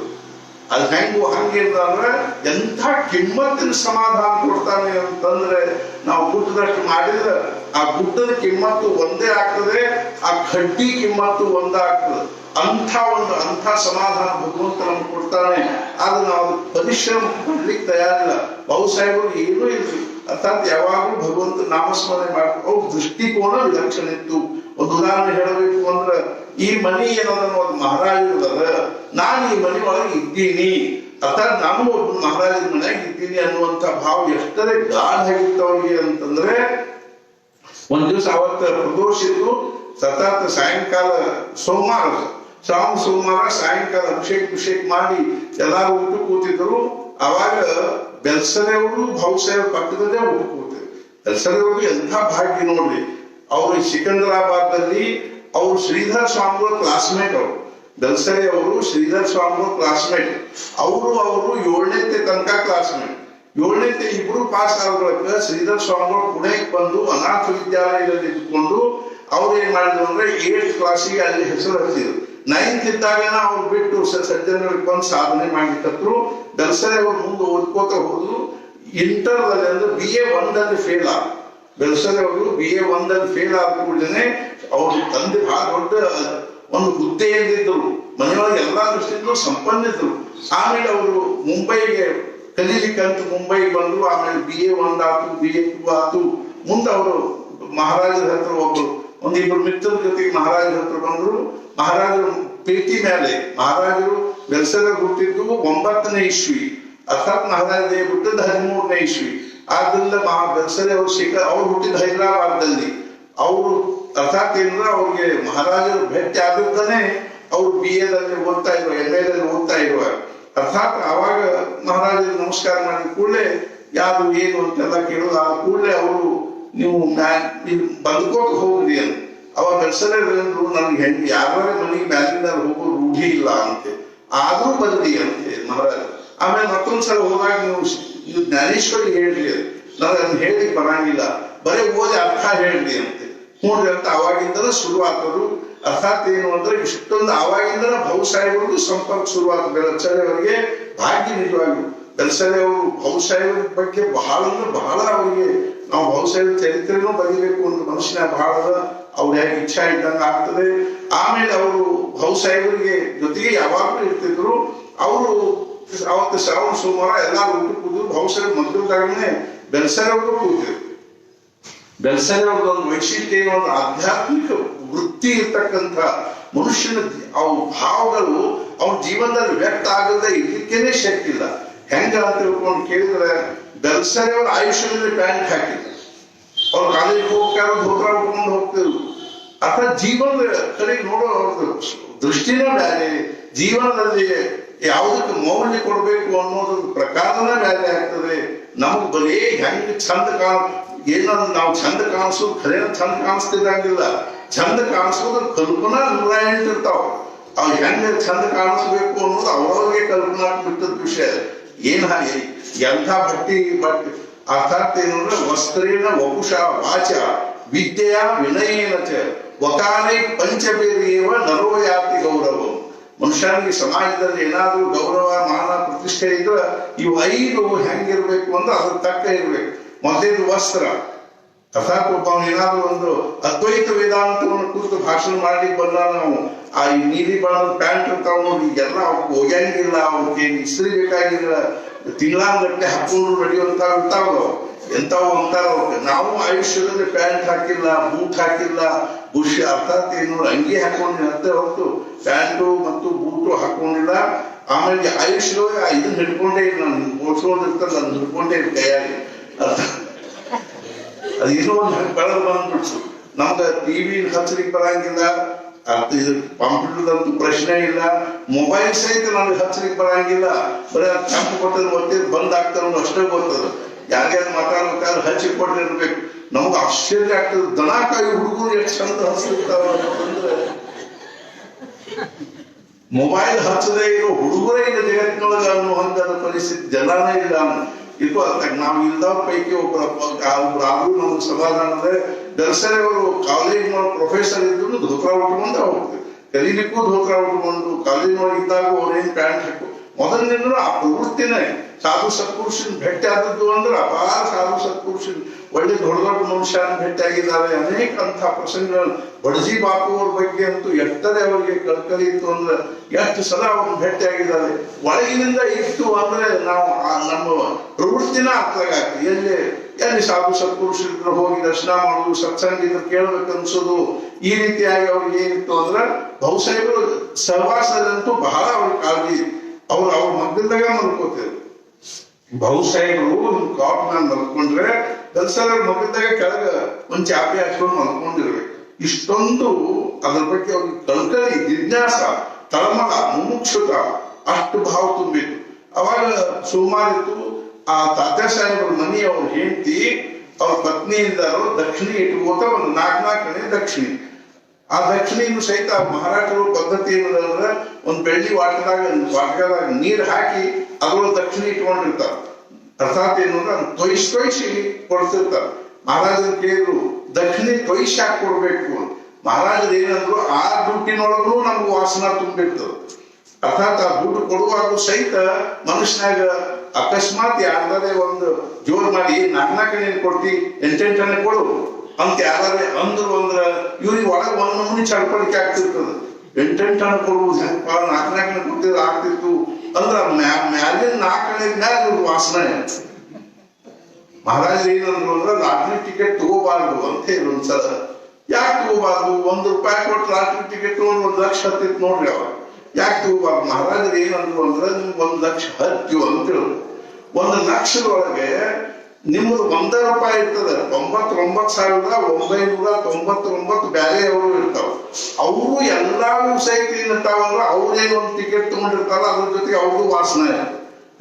ನನಗ್ ಲಾಟ್ರಿ ಹತ್ಬೇಕು ಹೆಂಗ್. ಆದ್ರಿಂದ ಏನಾಗ್ತದಂದ್ರ ಅಷ್ಟು ಮಂದಿ ವಾಸನ ಎಲ್ಲ ನಿಮ್ ಕಡೆ ಹರ್ಕೊಂಡ್ ಬಂದಂಗ ಅಷ್ಟು ದುಡ್ಡು ಖರ್ಚಾಗೋವರೆಗೂ ಹೋಗೋವರೆಗೂ ನಿಮ್ಗೆ 1 ದಿವಸ ಸಮಾಧಾನದಲ್ಲಿ ಹತ್ತಂಗಿಲ್ಲ. ಆದ್ರಿಂದ ಲಾಟ್ರಿ ಟಿಕೆಟ್ ತಗೋಬಾರ್ದು ಅಂತ ಹೆಂಗೆ ಬಟ್ ಬರ್ಲಿ ಅಂತೀವಿ ಹೊರತು ಅದು ಸರಿಯಾದ ಮಾರ್ಗದಿಂದ ಬರ್ಲಿ, ಯೋಗ್ಯ ಒಂದು ಸ್ವರೂಪದಲ್ಲಿ ಬರ್ಲಿ ಅನ್ನುವಂತ ಭಾವನಾ ನಮ್ಗೆ ಇರ್ಬೇಕು. ನಾ ಯಾಕೆ ಹೇಳ್ಕತ್ತೀನಿ ಅಂದ್ರ ತೊಯ್ಸಿ ಹಾಕಿ ಕೊಡ್ತಾರೆ ಅಂದ್ರೆ ಅದ್ರೊಳಗಿನ ವಾಸನ ಇರ್ತದನ್ನು ಅದನ್ನು ಸ್ವಚ್ಛ ಮಾಡಿ ಆ ವಾಸನ ತೆಗೆದು ಅದನ್ನ ವಾಸನ ತೊಳೆದು ಆ ದಕ್ಷಿಣಿ ಕೊಡೋ ದೃಷ್ಟಿಯಿಂದ ಏನದಂದ್ರೆ ವಾಟರ್ ನೀರ್ ಹಾಕಿ ಅದ್ರೊಳಗೆ ದಕ್ಷಿಣಿ ಹಾಕೊಂಡು ಕೊಡ್ತಿರ್ತಾರೆ. ಹಂಗ್ ಕೊಡ್ಲಿಕ್ಕೆ ಹತ್ತಾಗ ಎಲ್ಲಾರು ಏನಿಗೆ ಇಟ್ಕೋತ ಬಂದ್ರು. ಬೆಲ್ಸರೆ ಮುಂದೆ 4 ಇತ್ತು.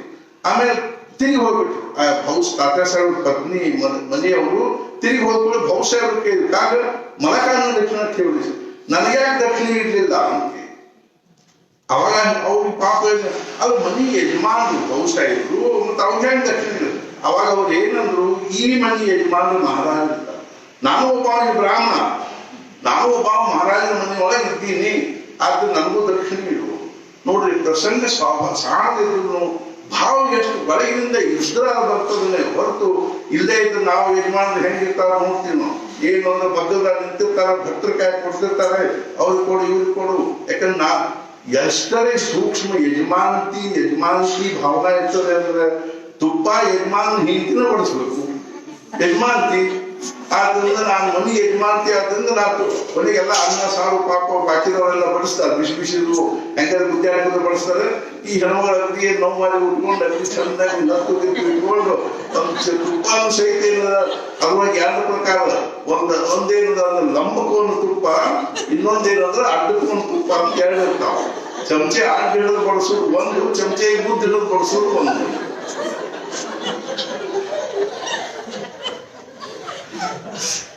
ಒಂದು ಕಾಟ್ಕೊಂಡ್ ತುಪ್ಪ, ಒಂದು ಅಡ್ಡಕೊಂಡ್ ತುಪ್ಪ ಅಂತ ಎರಡು. ಅರ್ಥಾತ್ ಏನಂದ್ರೆ ಇವ್ರು ಕಾಟ್ಕೊಂಡ್ ತುಪ್ಪ ಬಡಿಸ್ತಾರ ಇವರು.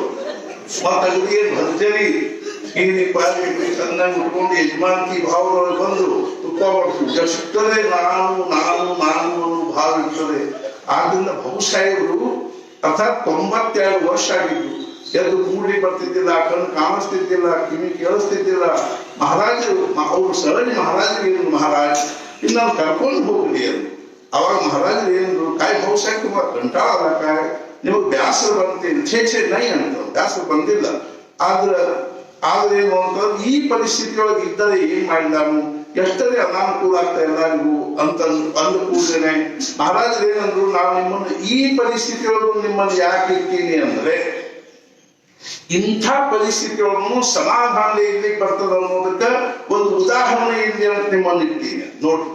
ಮಹಾರಾಜರ ದೃಷ್ಟಿಯಲ್ಲಿ ಉದಾಹರಣೆ ಆಗ್ಬೇಕು ಅಂದ್ರೆ ಎಷ್ಟು ಸಮಾಧಾನ ಇರ್ಬೋದು ಕಲ್ಪನಾ ಮಾಡಿ. ಆದ್ರಿಂದ ಮಹಾರಾಜರು ಬಹುಸಾಹೇಬರು ದೇಹ ಬಿಟ್ಟ ಮೇಲೆ ಇನ್ನೂ ಅವ್ರದ್ದು ದೇಹ ಅಲ್ಲೇ ಇತ್ತು.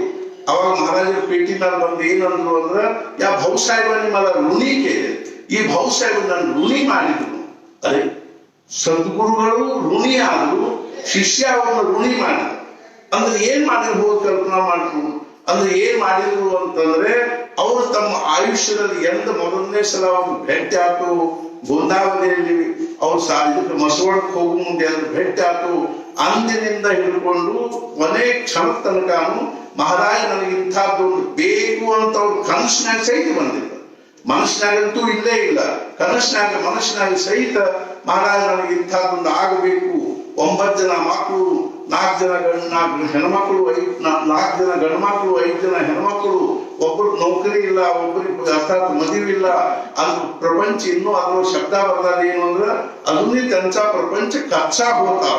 ಇನ್ನೂ ಅದು ಕಚ್ಚಾ ಇರ್ತದ, ಒಂದು ಏನು ಪಕ್ವಾಗೇ ಇಲ್ಲ. ಅಂದ್ರೆ ಒಂದು ಮದುವೆ ಅಥವಾ ನೌಕರಿ ಹಚ್ಚು ಮಕ್ಕಳದು ಅನ್ನುವಂಥ 1904ನೇ ಇಸ್ವಿಯಲ್ಲಿ ಅವ್ರು ವಾಲಂಟಿಯರಿ ರಿಟೈರ್ಮೆಂಟ್ ತಗೊಂಡು ಗೋದಾವರಿ ಬಂದಿತ್ತು. ಒಂದು ಸ್ಟೋವ್, ಒಂದು ಟ್ರಂಕ್ ಇಟ್ಕೊಂಡು ಕಲ್ಪನಾ ಮಾಡಿ ನೋಡು.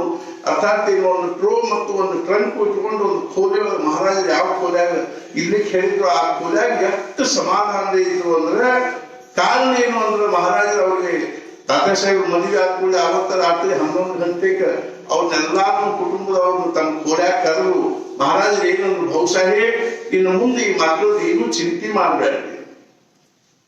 ಎಷ್ಟು ನಿಶ್ಚಿಂತೆ ಆಗಿದ್ರು. ಮಹಾರಾಜರು ಹೇಳಿರ್ಬೇಕ, ಡಾಕ್ಟರ್ ಹೇಳಿದ್ರು ಏನು ಅಂದ್ರೆ, ನಿಮ್ದೆಲ್ಲ ಆರಾಮದ, ಏನ್ ಕಾಳಜಿ ಮಾಡಬೇಡಿ ಅಂದ್ರೆ ಎಷ್ಟು ನಮ್ಗೆ ಸಮಾಧಾನ ಆಗ್ತದೆ. ಡಾಕ್ಟರ್ ಹೇಳಿದ್ರು ಅಂತಂದ್ರೆ ಸಮಾಧಾನ ಆಗ್ತದೆ. ನಮ್ಗೆ ಇಲ್ಲೇ ನಾವು ಈಗೇನು ಕಲ್ಪನಾ ಮಾಡ್ಕೋತ ಕೂತಿರ್ತೀವಿ, ಹಂಗಾದ್ರೆ ಹೆಂಗ್ ಮಾಡ್ಬೇಕು, ಹಿಂಗಾದ್ರೆ ಹಸಿಕ್ನ ಹಾರ್ಟ್ ಫೇಲ್ ಆದ್ರೆ ಏನ್ ಮಾಡ್ಬೇಕು, ಹಸಿಕ್ನ ಮತ್ತೊಂದು ಪ್ಯಾರಲಿಸಿಸ್ ಆದ್ರೆ ಏನ್ ಮಾಡ್ಬೇಕು ಅಂತ ನಾವು 108 ಹಿಂಗ್ ಕಲ್ಪನಾ ಮಾಡ್ಕೋತಿರ್ತೀವಿ. ಸ್ವಲ್ಪ ಶುಗರ್ ಹೆಚ್ಚಾದ ಕೂಡಲೇ ಎಲ್ಲಿ ಕಣ್ಣು ಹೋಗ್ತಾವನು, ಎಲ್ಲಿ ಅರ್ಥಾತ್ ಏನಾದ್ರೆ ಆಗ್ತದನು, ಅರ್ಥಾತ್ ಏನು ಅಂದ್ರೆ ಹಿಂಗೆ ನಮ್ಗೆ ಕಲ್ಪನಾ. ಡಾಕ್ಟರ್ ಬಂದು ಹೇಳಿ ನೋಡಿ, ಟೆಲಿಸ್ಕೋಪ್ ಹಚ್ಚಿ ನೋಡಿ, ಕಾಯಿಲೆ ಇತ್ತು ಅಗ್ದಿ ಬಲೆ ಹಾಕಷ್ಟು ವ್ಯವಸ್ಥಿತ ಇದ್ದೀರಿ ಅಂತ ಹೇಳ್ಬಿಟ್ರೆ ಶುಪ ಆರಾಮ ನೋಡ್ಪ.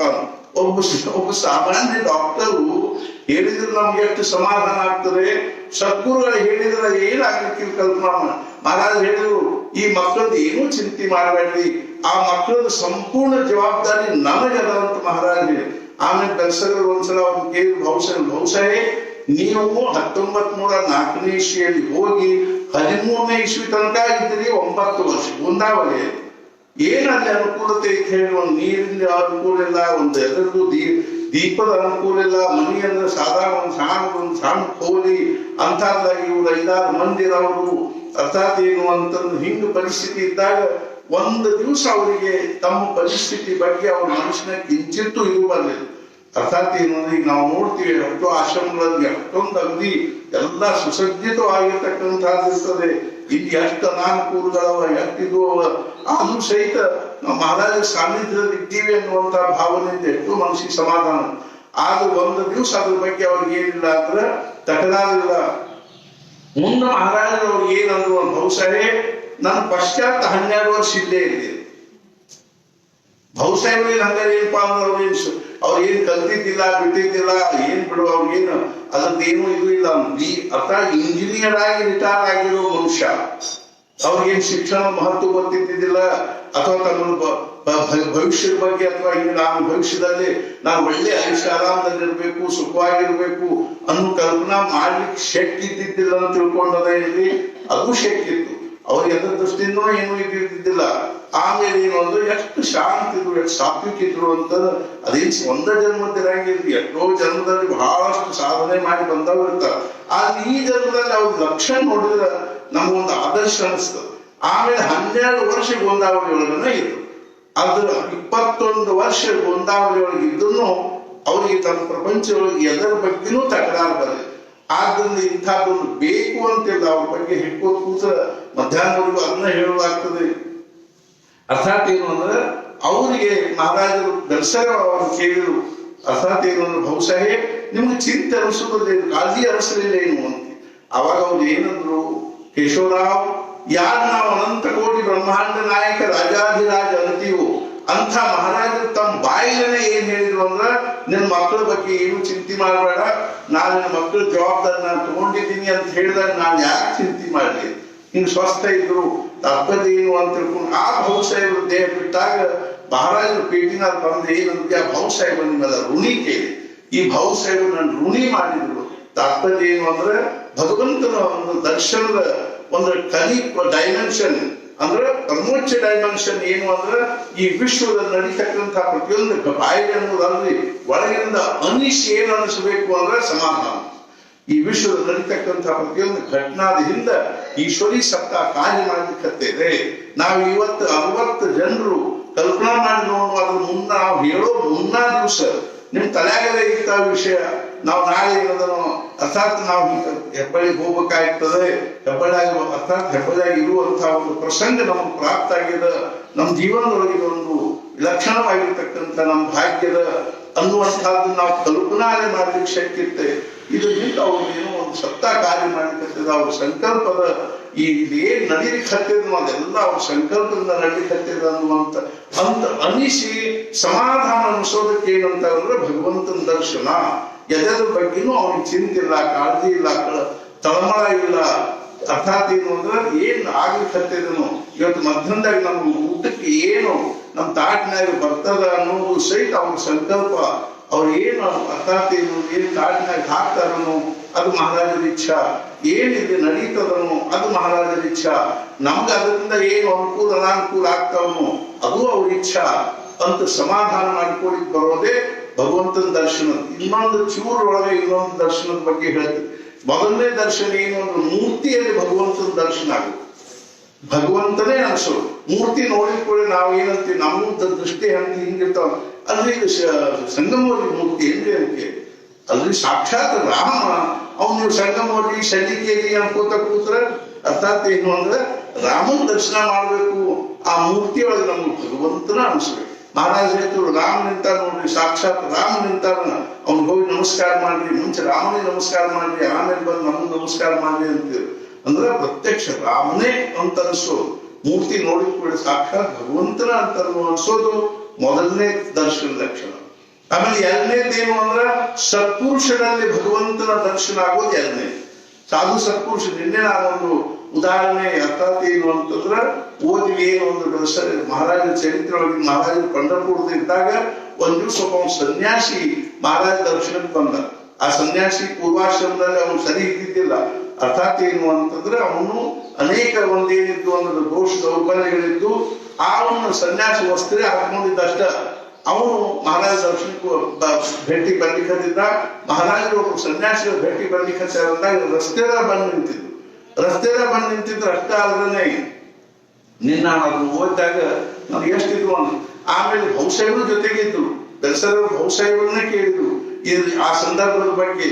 ಅವಾಗ ಮಹಾರಾಜ ಏನ್ ಮಾಡಿ ರಸ್ತೆ ಮೇಲೆ ಸಾಷ್ಟಾಂಗ ನಮಸ್ಕಾರ ಹಾಕಿ ಬಹುಸಾಹೇಬರಿಗೆ ಸಮಾಧಾನ, ಅದರಿಂದ ಚಲೋ ಅನಿಸ್ಲಿಲ್ಲ ಬಹುಸಾಹೇಬರಿಗೆ. ಅಂತ ಒಂದು ಏನು ಅಂದ್ರೆ ಅವ ಎಲ್ಲಾ ದೃಷ್ಟಿಯಿಂದ ಚರಿತ್ರಹೀನ ಮನುಷ್ಯ.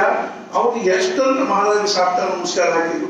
ಕೊನೆಗೆ ಅವ್ನ ಕೈ ಹಿಡಿದು ಒಳಗೆ ಕರ್ಕೊಂಡು, ಅರ್ಥಾತ್ ರಾಮ ಮಂದಿರದಲ್ಲಿ ಪಂಢರಪುರ ರಾಮ ಮಂದಿರದಲ್ಲಿ ಕರ್ಕೊಂಡು ಹೋದ್ರು.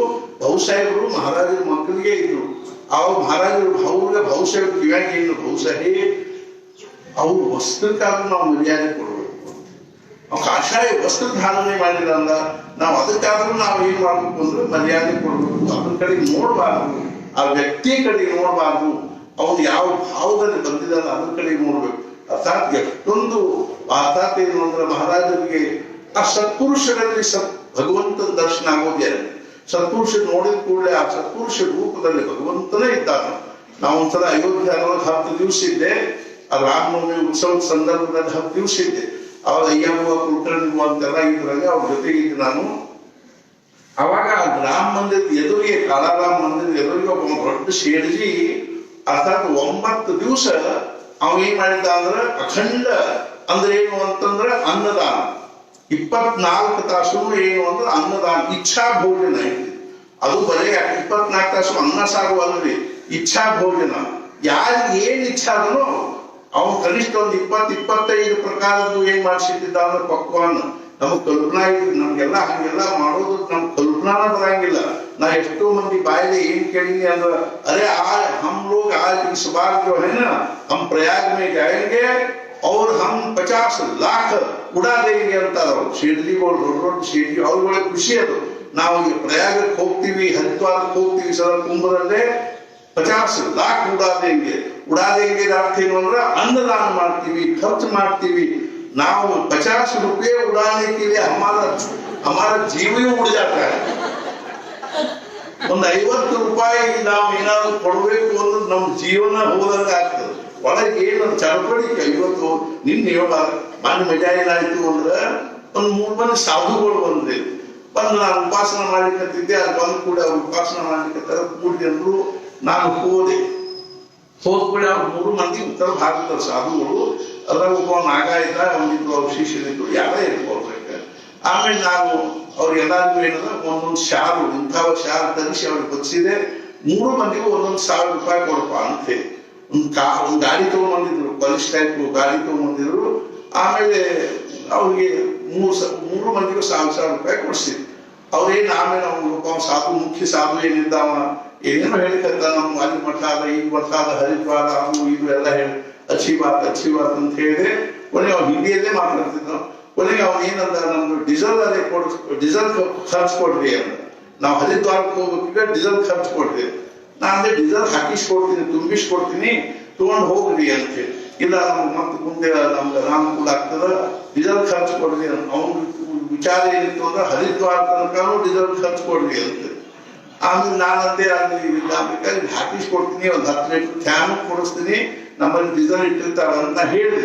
ಆಮೇಲೆ ನಾವೇನಂದ, ನಮ್ಮ ಎಲ್ಲರೂ ಮುಂದಿನ ಟೈರು ಭಾಳ ಇದು ಆಗ್ಯಾವ, ಅವು ಖರೆಯಲ್ಲೂ ಬಾದ ಆಗಿದ್ದು. ನಾ ಬಂದು ನೋಡಿದೆ, ಅವು ಬಾದ ಆಗ್ಯಾವ. ಅವನಷ್ಟು ನೀವೇನದ ಅದಕ್ಕೊಂದಿಷ್ಟು 11,000 ರೂಪಾಯಿ ಬೀಳ್ತಾವೆ, ಅದಷ್ಟು ನಮ್ಗೆ ದುಡ್ಡು ಕೊಡ್ರಿ ಅಂತ. ಅದಕ್ಕೆ ನಾನೇನಂದೆ, ಅವ್ ಟೈರ್ ನೋಡಿದ್ವಿ, ನಾನು ಬಂದು ಗಾಡಿ ಅವು ಪಾಪ ಎಲ್ಲ ನಡಕ್ ಬರ್ಸ್ಟ್ ಆಗಿ ಅವೆಲ್ಲ 3 ಎಕರೆ ಆಕ್ಸಿಡೆಂಟ್ ಆಗಿ ಆಗಿತ್ತು. ನಮ್ಮ ಮನುಷ್ಯನಾಗ ಚರಬಳಿಕೆ ಆಗಿ ನಾನು ಟೈರ್ ಹಿಂಗ್ ಮಾಡ್ತೀನಿ ಅಂತ ಟೈರ್ ಹಾಕಿಸ್ಕೊಡ್ತೀನಿ, ನೀವು ಏನ್ ಕಾಳಜಿ ಮಾಡಬೇಡಿ. ಕೊನೆಗೆ ನಾನು ಗುಮಾಸ್ತೇವ್ರಿಗೆ ಫೋನ್ ಮಾಡಿ, ಹಿಂಗ ನಾನು 3 ಮಂದಿ ಸಾಧುಗಳನ್ನ ಅಲ್ಲಿ ಬಂದಾಗ ಗಾಡಿ ತಗೊಂಡ್ ಬರ್ತಾರೆ, ಅವ್ರು ಬಸ್ ಸ್ಟ್ಯಾಂಡ್ ನಿಂದಲಿಕ್ಕಂತ ಹೇಳಿ ಅವ್ರೇನಂದ್ರು, ಈಗ 11,000 ಬೀಳ್ತಾವ, 3,000 ಕೊಟ್ಟಿರಿ, ಇನ್ನು 2,000 ಕೊಟ್ಟು ಬಿಡ್ರಿ, ನಾ ಟೈರ್ ಹಾಕ್ಸ್ಕೊಂಡು ಹೋಗ್ತೀವಿ. ನಾಂದೆ ಅಕಸ್ಮಾತ್ ಅಲ್ಲಿ 2,000 ಅವರು 11,000 ಹಾಕ್ಲಿಲ್ಲ, ಹೆಚ್ಚು ಕಡಿಮೆ ಕೇಳಿದ ಪಾಪ ಮತ್ತೀವಿ ಏನ್ ಮಾಡ್ಬೇಕು ಅಂತ ತಿಳ್ಕೊಂಡು ಅನಿಸಿ ನಾನು ಟೈರ್ ಹಾಕಿಸ್ಕೊಡ್ತೀನಿ. ಗುಮಾಸ್ತೇವ್ರಿಗೆ ಫೋನ್ ಮಾಡಿ ಹಿಂಗ್ ಬರ್ತಿರ್ತಾರ, ಅವ್ರಿಗೆ ಟೈರ್ ಹಾಕಿಸ್ರಿ ಮತ್ತು ಡೀಸೆಲ್ ಅದೇ ತುಂಬಿಸ್ಕೊಡ್ರಿ ಅಂತೆ. ಹ್ಞೂನ್ರಿ ಅಂತಂದ್ರು. ಅವ್ರು ಆಮೇಲೆ ಹೋದ್ ಕೂಡ ಭೇಟಿ ಆಯ್ತು, ಟೈರ್ ಹಾಕ್ಸಿದ್ರು. ಟೈರ್ 13,000 ರೂಪಾಯಿ ಬಿದ್ದು. ಆಮೇಲೆ ಡೀಸೆಲ್ಗೆ 3,500 ರೂಪಾಯಿ ಬಿದ್ದು. ಆಮೇಲೆ ನಾವು ಅನಿಸ್ತೇನು ಅಂತಂದ್ರ, ಪಾಪ ನಾವು ಟೈರ್ ಹಾಕೊಂಡು ಹೋಗ್ರಿ ಅಂತ ತಿಳ್ಕೊಂಡು 2,000 ಕೊಟ್ಟಿದ್ರ ಇನ್ನು 3,500 ರೂಪಾಯಿ ಅವ್ರಿಗೆ ಆಗ್ತಿತ್ತು. ಆಮೇಲೆ ಅರ್ಥಾತ್ ಏನು ಅಂದ್ರೆ ಹಂಗೇನೋ ಒಂದು ಇನ್ಸಿಡೆಂಟ್ ಆಗ್ತದೆ. ಅದ್ರ ಬಗ್ಗೆ ನಾನು ಈಗ ಹೇಳ್ತೀನಿ. ಆ ಶೇಡ್ಜಿ ಏನಂತಿದ್ದ ಅಂತಂದ್ರೆ, ಆ ಶೇಡ್ಜಿ ಏನಿರ್ತಿದ್ದ ಅಂದ್ರೆ ಮುಕ್ತ ದ್ವಾರ, ಬೇಕಾದಾಗ ಹೋದ್ರು ಊಟಕ್ಕೆ ಹಾಕ್ತಿದ್ರು, ಹೊತ್ತಿ ಸರಿಯಾಗಿ ಊಟಕ್ಕೆ ಹಾಕುವುದು ನಮ್ಗೆ ಎಷ್ಟು ನೀ ಹಾಕ್ ಅಂತಿರ್ತೀವಿ ನಾವು. ಕಲ್ಪನಾ ನಮ್ ಖರೆ ಅಂದ್ರು ಏನ್ ನಾವೇನಪ್ಪ ಅಂದ್ರ ನಮ್ಮ ಪೇಟೆಗಿಂದ ಸಾಮಾನು ತಂದು ಅಡಿಗೆ ಮಾಡಿ ಅರ್ಥಾತ್ ಏನು ಅಂದ್ರೆ ಹಾಕುವುದು ಅಷ್ಟ್ರಾಗ ಭಂಡಾರ ಅವ್ರು ಇಟ್ಟಿರ್ತಾರ, ಅಡಿಗೆ ಮಾಡೋರು ಅಡಿಗೆ ಮಾಡ್ತಿರ್ತಾರೆ. ಎಷ್ಟರ ನಾವು ಭಾಳ ಸಂತೋಷದಿಂದ ಅದನ್ನ ಹೋಗಿ ಉಣ್ಣವ್ರಿಗೆ ಅವ್ರು ಸಾಕು ಅಂತ ಅನ್ನೋ ಹೊತ್ತ ನಮ್ ಮಾಡಿ ನೋಡ್ ಸಾಕ್ರಿ ಅದೇನದ ಭಾವ ಅದ ನಮ್ಮ ಹಿಂದ್ ಕಲ್ಯಾಣದ ಸಾಧನೆ. ಆದ್ರಿಂದ ಅನ್ನದಾನದಲ್ಲಿ ಬಹಳ ಅಂದ್ರೆ ಬಹಳ ಮಹತ್ವದ. ಆ ದೃಷ್ಟಿಯಿಂದ ನಾವು ಕಳಕಳಿಯಿಂದ ಅವ್ರು ಇದನ್ನ ಮಾಡಬೇಕು. ಆ ಶೇಠಜಿ ಅಲ್ಲಿ ಬಾಗಿಲದಾಗ ನಿಂತು ಹೋಗೋಬರು ಭಿಕಾರಿಗಳಿಗೆ ಏನಂತಿರ್ಬೇಕು, ಮಹಾರಾಜ್ ಕುछ ಪ್ರಸಾद पाके जाइए, कुछ प्रसाद. ಅವು ಭಿಕಾರಿಗಳು ಏನು ಅನ್ಬೇಕು, ಹಮ್ನೈ ಖಾಯಿಗೆ ठंडा हो गया, ಬಾಸಿ हो गया, ತಣ್ಣಾಗ್ಯದ ಆರ್ಯದ ನಾವು ತಿನ್ನಂಗಿಲ್ಲ. ನಾನು ತಾಸು ಗಟ್ಟಲೆ ನಿಂತಿರ್ತಿದ್ದೆ. ನನಗೆ आश्चर्य अनिस्तिತ್ತು. ನಾನು शेठजी ಒಂದು ದಿವಸ ಅಂದೆ, शेठजी आप उन लोगों को इतने क्यों आप इतने भय से बोलते हैं, वो लोग ऐसे बोलते हैं ಅಂತ ತಿಳ್ಕೊಂಡೆ. ಅವ ಏನಂದ, महाराज जी क्या पता किस वेश में भगवान आते हैं, ಯಾವ ರೂಪದೊಳಗೆ ಭಗವಂತ ಬರ್ತಾರ ಹೆಂಗ್ ಹೇಳಿ ಬರ್ತದ. ಅರ್ಥಾತ್ ಏನು ಅಂತಂದ್ರೆ ಹಂಗ ಸಾಧುಗಳ ರೂಪದಲ್ಲಿ ಒಬ್ಬ ಉತ್ತರ ಭಾರತದಲ್ಲಿ ಒಬ್ಬ ಸಾಧು ಸೇವಾ ಮಾನವನೇ ಇದ್ದ. ಉದಾಹರಣೆ ನಾನು ಹೇಳ್ತಂತೆ, ಇವತ್ತು ಪೂರ್ಣಿಮಾಗೂ ಒಂದು ಉದಾಹರಣೆ ಹೇಳ್ತೀನಿ, ತಿಳಿದುಕೊಂಡೆ ಹೇಳಿದೆ. ಇನ್ನೂ ಅದು ಇವತ್ತು ಏನಾಗಿಲ್ಲ ಅಂದ್ರೆ ಜ್ಞಾನೇಶ್ವರನೇ ಇನ್ನೂ ಶುರುವಾಗಿಲ್ಲ. ಆದ್ರಿಂದ ಅದು ಉದಾಹರಣೆ ಬಹುಶಃ ನಾಳೆ ಬರ್ತದೆ ಹೇಳ್ಬೇಕಾಗಿರ್ತಕ್ಕಂಥದ್ದು.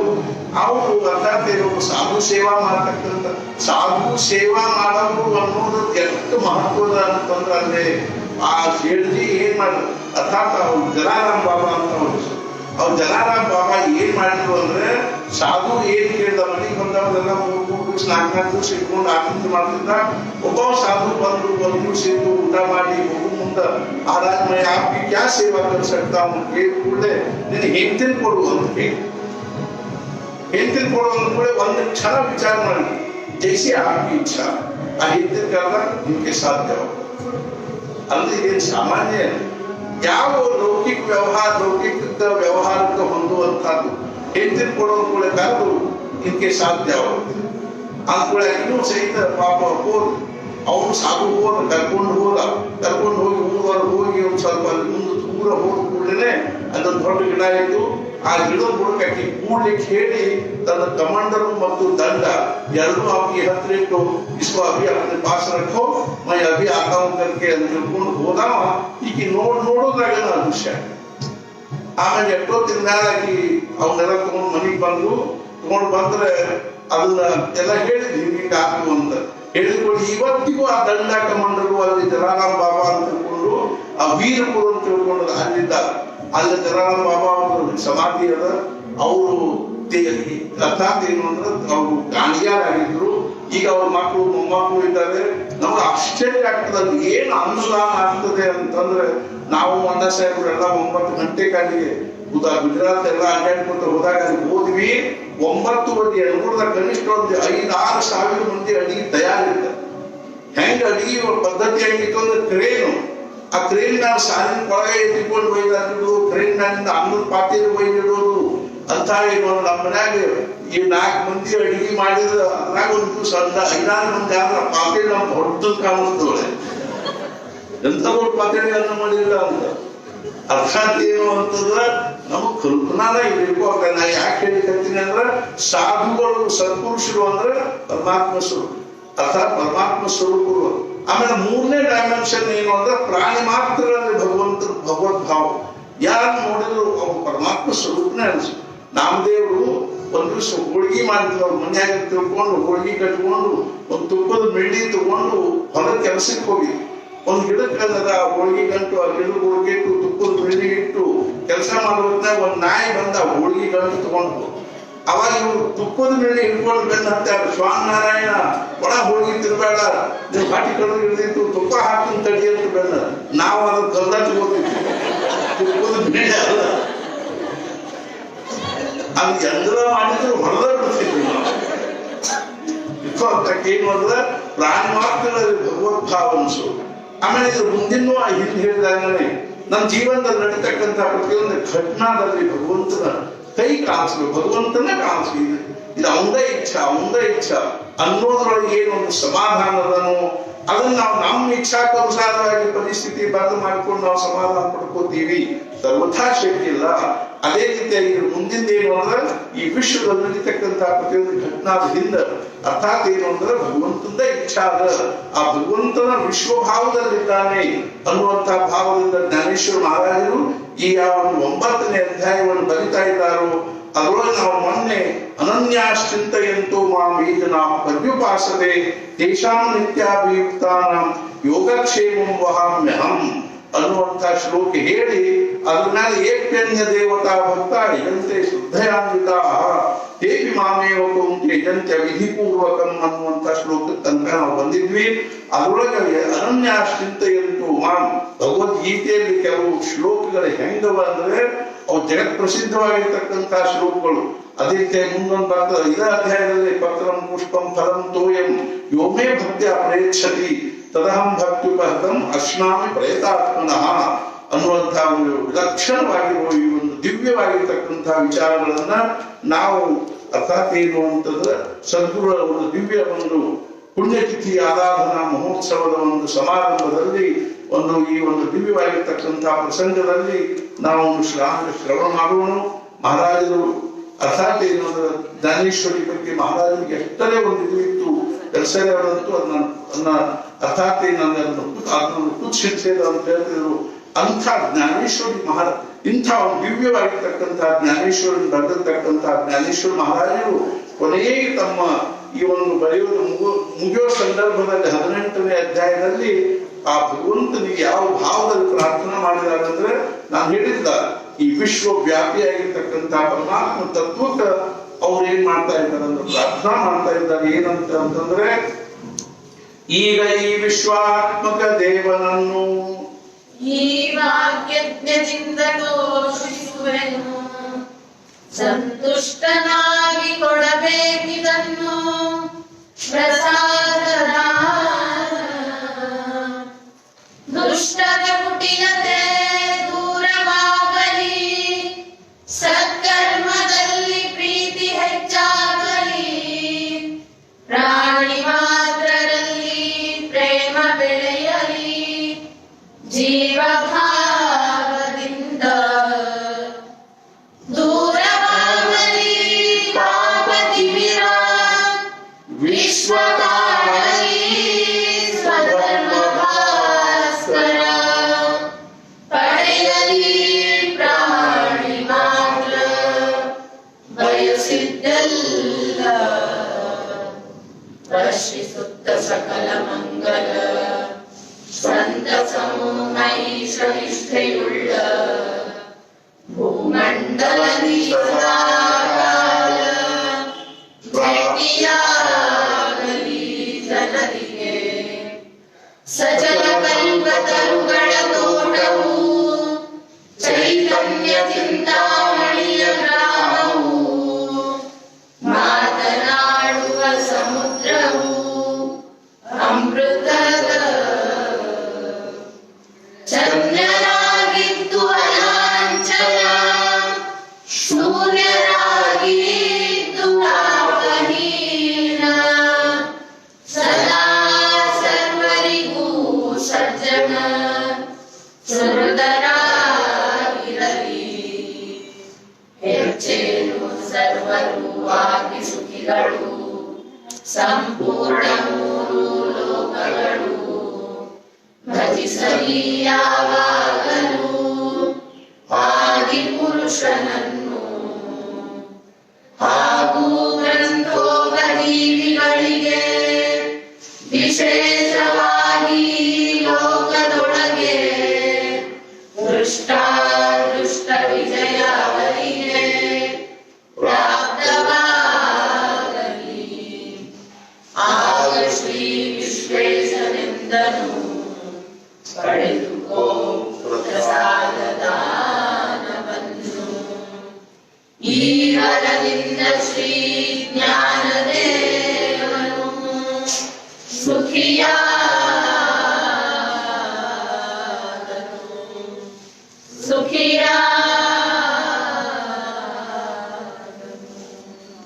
सद्गुरुनाथ महाराज की जय जय जय रघुवीर समर्थ ಮಠ ಸದ್ಗುರು ಶ್ರೀ ಬ್ರಹ್ಮಚೈತನ್ಯ ಮಹಾರಾಜರ ಚರಣಾರವಿಂದಗಳಲ್ಲಿ ಪ್ರಾರ್ಥನೆ ಮಾಡೋದೇನು ಅಂದ್ರೆ ಅವ್ರು ನಮಗೂ ನಿಮಗೂ ಎಲ್ಲರಿಗೂ ಆಯುಷ್ಯ ಆರೋಗ್ಯ ಐಶ್ವರ್ಯವನ್ನು ಅನುಗ್ರಹಿಸಲಿ ಮತ್ತು ಮುಖ್ಯವಾಗಿ ನಮಗೆಲ್ಲರಿಗೂ ಭಗವಂತನಲ್ಲಿ ಭಕ್ತಿ ನಾಮದಲ್ಲಿ ಪ್ರೇಮ ಹಾಗೂ ಸದ್ಗುರು ಅನಂತವಾಗಿರ್ತಕ್ಕಂಥ ನಿಷ್ಠೆಯನ್ನು ಕೊಳ್ಳಿ ಅಂತ ತಿಳ್ಕೊಂಡು ಜಾನಕಿ ಜೀವನ ಸ್ಮರಣ ಜಯ ಜಯ ರಾಮ್.